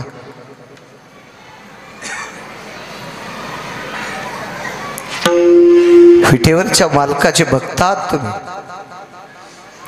या वाड्यात आलेला एकही वारकरी आतापर्यंत तुम्ही उपाशी जाऊ दिला नाही. रडू नका. आणि पुन्हा एकदा दर्शन घेतलं, दुसऱ्यांदा दर्शन घेतलं. मामांजी, ज्या वारकऱ्याने मला दक्षिणेत मागितलंय त्याच्या घरी जाण्यासाठी मला हाताने आशीर्वाद द्या मामा, आशीर्वाद द्या मामांजी. आणि दुसऱ्यांदा या पवित्र कुळातल्या सुनबाईने पायावर डोकं ठेवलं. या वेळेला पाठीवर हात नाही टाकला. डोळ्यातलं पाणी भागीरथी बाईच्या पाठीवर पडत होतं. उठली ती बावली, पदराने सासऱ्याचे डोळे पुसले आणि उद्गार काढला, मामा, विटेवरच्या मालकांचे निष्ठावंत वारकरी आहात तुम्ही. ह्या वाड्यात आलेला पक्षी सुद्धा उपाशी जात नाही.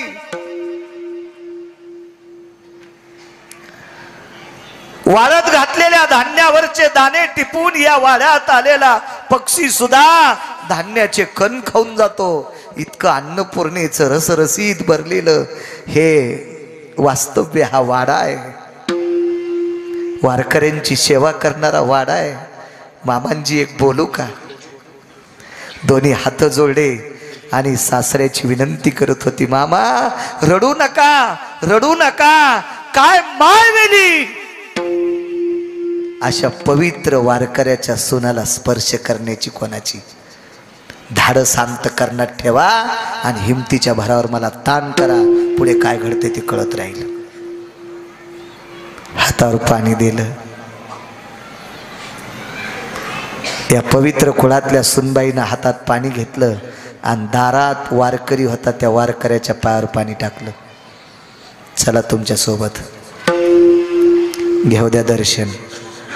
आणि दारातल्या वारकऱ्याच्या पायावर या पवित्र बोधले कुळातल्या भागीरथी माऊलीने, साध्वीनं त्या वारकऱ्याच्या पायावर तुळशी वृंदानापाशी डोकं ठेवलं. आणि डोकं ठेवून असताना आशीर्वाद दिल्याची अपेक्षा करत होती, तर तेवढ्या अवकाशात पाठीवर पाणी पडत होतं. तिसऱ्यांदा लक्षात आलं, चुकून मी सासऱ्याच्याच पाया पडते का काय, चुकून मी सासऱ्याच्याच पाया पडते का काय, असं साध्वी भागीरथी बाईला वाटलं. उठून वरी पाहतात तर सासरा नव्हता, तो जगाचा बाप होता, तो विटेवरचा मालक होता. महाराज, भक्तीच्या बळावर जगाच्या मालकाला नाचवणाऱ्या या वारकरी कुळातल्या सुना सुद्धा इतक्या अधिकारी. ब्रह्मांडाचा धनी तो संती केला ऋणी. इतकं पवित्र कुळ आहे. एक स्त्री सांगन म्हणतो, मोजकं सांगतो 5 मिनिटात. आता रानोबा नावाच्या वारकऱ्याची सून, तिचं नाव होतं सोयरा. सोयरा. आणि ही सोयरा श्रीमंत श्री मंगळवेढ्याच्या मालकाची पत्नी, चोखोबारायची पत्नी होती सोयरा. कर्ज सांगतोय, कर्ज 2 मिनिटात. रानोबा नावाचे वारकरी थकले, स्नान घालण्यासाठी चोखोबारायनं दगडावर घेतलं, एका हाताने खांदा धरला एका हाताने पाणी टाकायचंय पण कंबर भरलेली होती. बाथरूम झाली ती धोत्रात. धोत्र सोडून कंबर कोण धुवायची. 5 मिनिटं वाट पाहिली आणि पाठीमागनं सुनबाई आल्या. हातातल्या बांगड्या अशा मागं सारल्या. म्हणून नाचे मागे मागे सांगतोय, अशा बांगड्या मागं सारल्या. आणि पतीला सांगितलं, तुम्ही हातानं धरा, एका हातानं पाणी टाका, मी सासऱ्याचं धोतर सोडते आणि दोन्ही हातानं कंबर धुते. दोन्ही हातानं कंबर धुते. चोखोबरायनं सांगितलं, नाही, सुनेन स्त्रीनं नवऱ्याची कंबर धुवावा, स्त्रीनं मुलाची कंबर धुवावा आणि स्त्रीनं बापाची कंबर धुवावा. मुलगी जर माहेरी आली असेल आणि बाप वयस्कर असेल तर बापाची कंबर धुवायला पोरीनं लाजू नये. बाप आहे तो बाप आहे, लाज नाही. आई मुलाची कंबर धुती लाजत नाही आणि पत्नी पतीची कंबर धुती लाजत नाही. पण सुनेला सासऱ्याची कंबर धुता येत नसती. आंघोळीचं पाणी हातावर घेतलं, बोधले बाबा, डोळे झाकले, संकल्प सोडा. तो संकल्प पुढे ऐका. नवऱ्याला सांगितलं, संकल्प सोडा धनी, आता कंबर धु द्या. धोत्राचा गुढा सोडा. सासऱ्याची कंबर धुतली. दुसरा धोत्राचा कपडा बांधला. मागं सरून बाजूला गेली. चोखोबारायाने वडिलाला उचललं, बाजेवर ठेवलं. दुपारची वेळ आहे. सूर्य माध्यानाला मधली वेळ आहे सूर्याची. दुपारची वेळ आहे. कर्ज सांगतो शेवटचं 2 मिनिटात. आणि अशा वेळेला आवाज दिला, चोखा जी येतो इकडं. हाले चोखोबाराय, उठून बशितोस मला. पाठीला हात लावला आणि चोखोबारायने उठून बसवलं. काय बाबा, काय नाही रे चोखा, मालक बोलवायलेत आता, आता थांबायचं नाही. चोखा, तुझ्या बाबाला मालकाचं बोलावणं आलंय, आता थांबायचं नाही. आपले बाबा जाणार. चोखोबारायचं अंतःकरण डबडबलं. साजूकचा हात त्राण नसताना वरी केला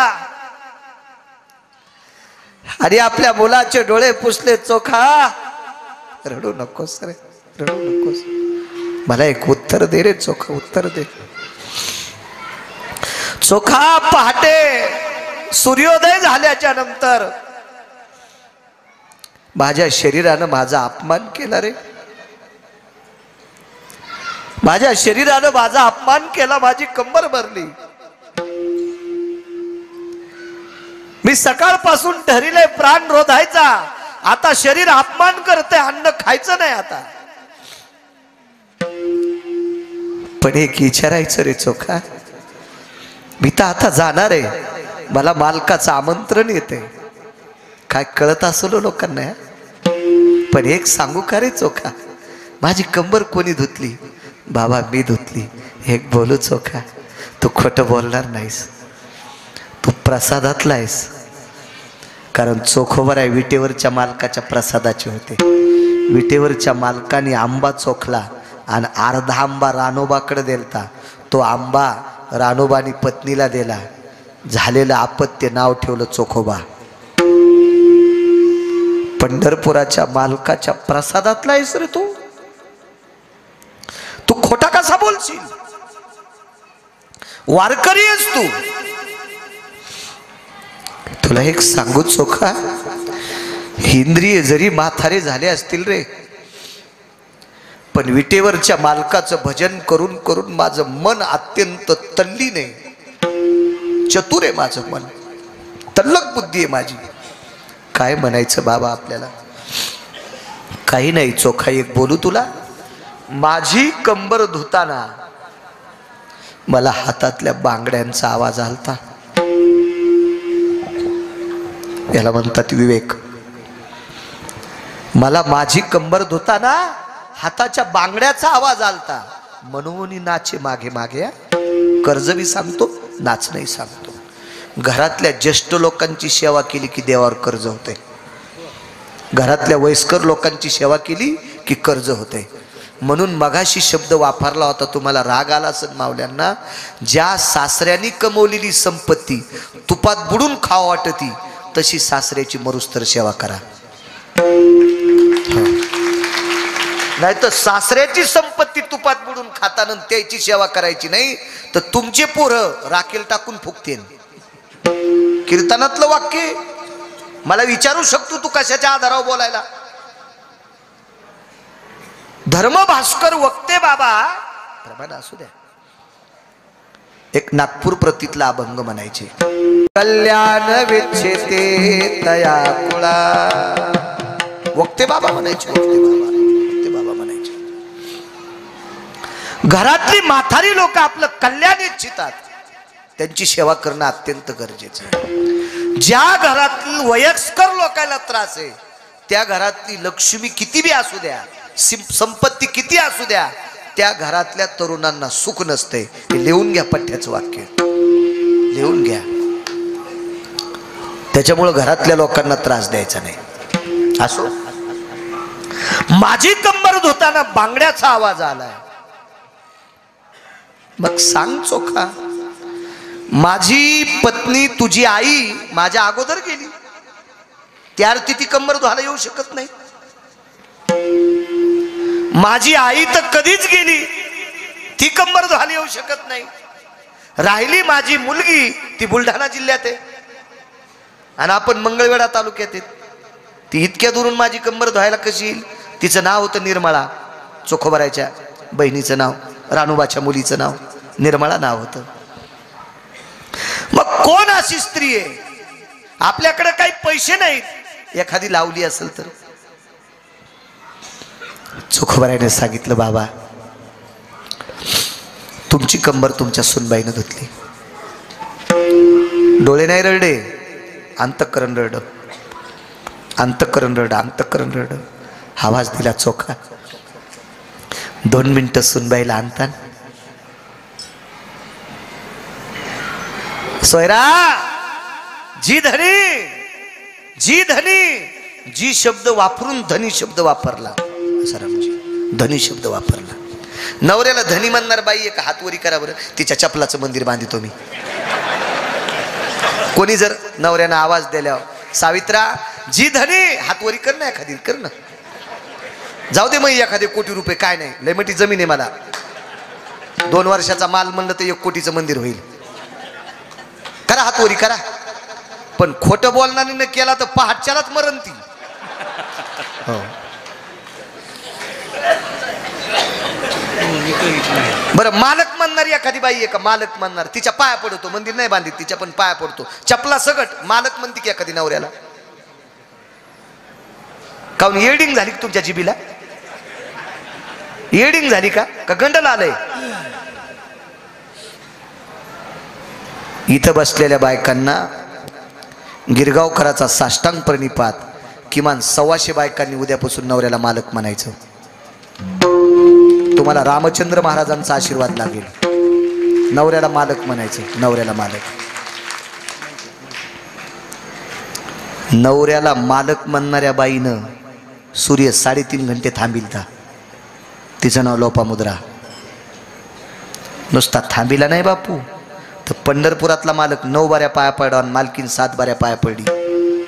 नवऱ्याला मालक म्हणण्याची ताकद आहे. गांजा ओढून नाही आलो मी, गोळ्या नाही संपल्या, माया पागल नाही झालो, परिणाम नाही झाला माझ्या डोक्यावर.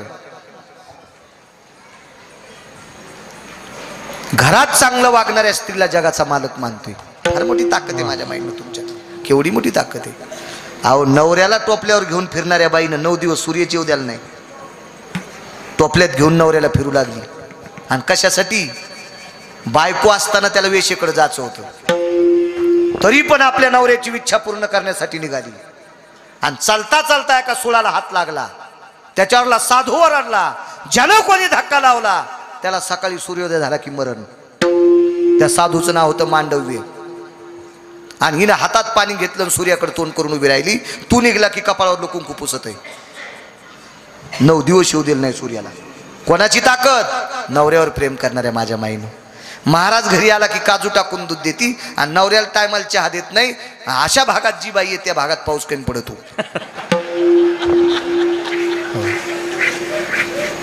घरातल्याला मानी जा.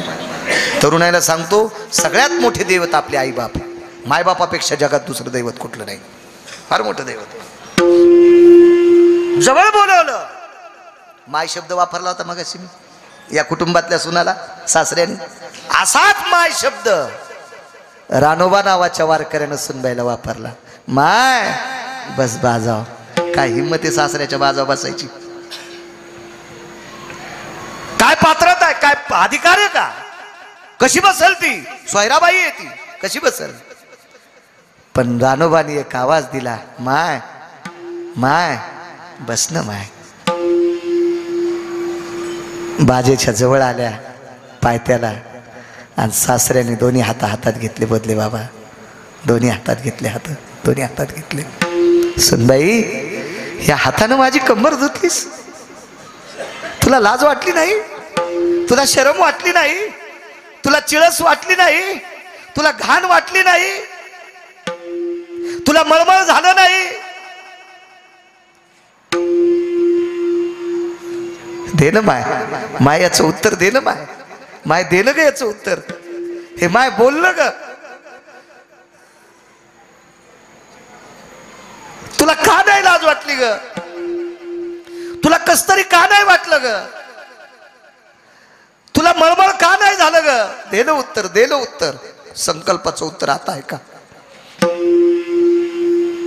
सासऱ्यांकडे बघितलं आणि सांगितलं, मामांजी, धण्यांच्या देखता तुमच्या आंघोळीचं पाणी हातावर घेतलं आणि तो संकल्प सोडा. तुमच्यासारखेच माझे वडील होते, पण माझे वडील काळाच्या पडद्याआड गेले.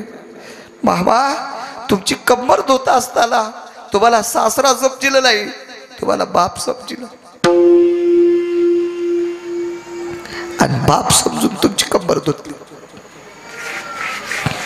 म्हणून मला राग आला नाही, मला मळमळ वाटलं नाही, मला लाज वाटली नाही. मी 5-10 मिनिटापुरती तुमची कंबर धुतली. तितक्या वेळापुरतं तुम्हाला बाप समजित होते मामा. बाप बाप. हातात धरले. आकाशाकडे मालकाने बघितलं, सासऱ्याने, आणि विटेवरच्या मालकाला बोलायला सुरुवात केली. देवा, आयुष्यभर तुझं भजन केलंय. सासऱ्याला बाप समजणारी सून दिलीस मला. सासऱ्याला बाप समजणारी सून दिलीस मला. एक लक्षात ठेव, आतापर्यंत केलेल्या निष्ठेचं कर्ज तुझ्या डोक्यावर आहे. हिच्यावर जर कधी वाईट प्रसंग आला तर नाचच आहे. चोखोबाची बहीण झाला सारंगधर, वहिनी उघडादार. 27 दिवस बाळा ते धुतले हो साहेब, म्हणून नाचे मागे मागे. आणि एक आठवलं तुम्हाला सांगतो माझ्या मावल्यांनो, घरातली म्हातारी माणसं आशीर्वाद देऊन मरत असते. आशीर्वाद देऊन मरते. ज्या सुनानं सासऱ्याची कंबर धुतली, देशमुख साहेब, तो सासरा जाता जाता सुनाला म्हणला, बाई मी पांडुरंगाचं भजन करतोय, वारकरी आहे. अण्णा महाराज, माझा मुलगा सुद्धा, तुझा पती सुद्धा वारकरी आहे ग सोयरा, पण तुझा पोरग पण असं वारकरी होईल ते झाल्या झाल्या भजन म्हणील. उपजताची कर्म मेळा, वाचे विठ्ठल सावळा. तू का म्हणे पितृ आशीर्वाद देती, कर्ज आहे देवाच्या डोक्यावर, आणि पोरग असं वारकरी झालं, कर्म मेळा. झाल्या झाल्याच भजन करीत होतं. म्हणून जेवताना एकदा मांडीवर घेतलं होतं. हे पैठणचे मालक सांगतात, एका जनार्दनी आईसी चोखियाची मात.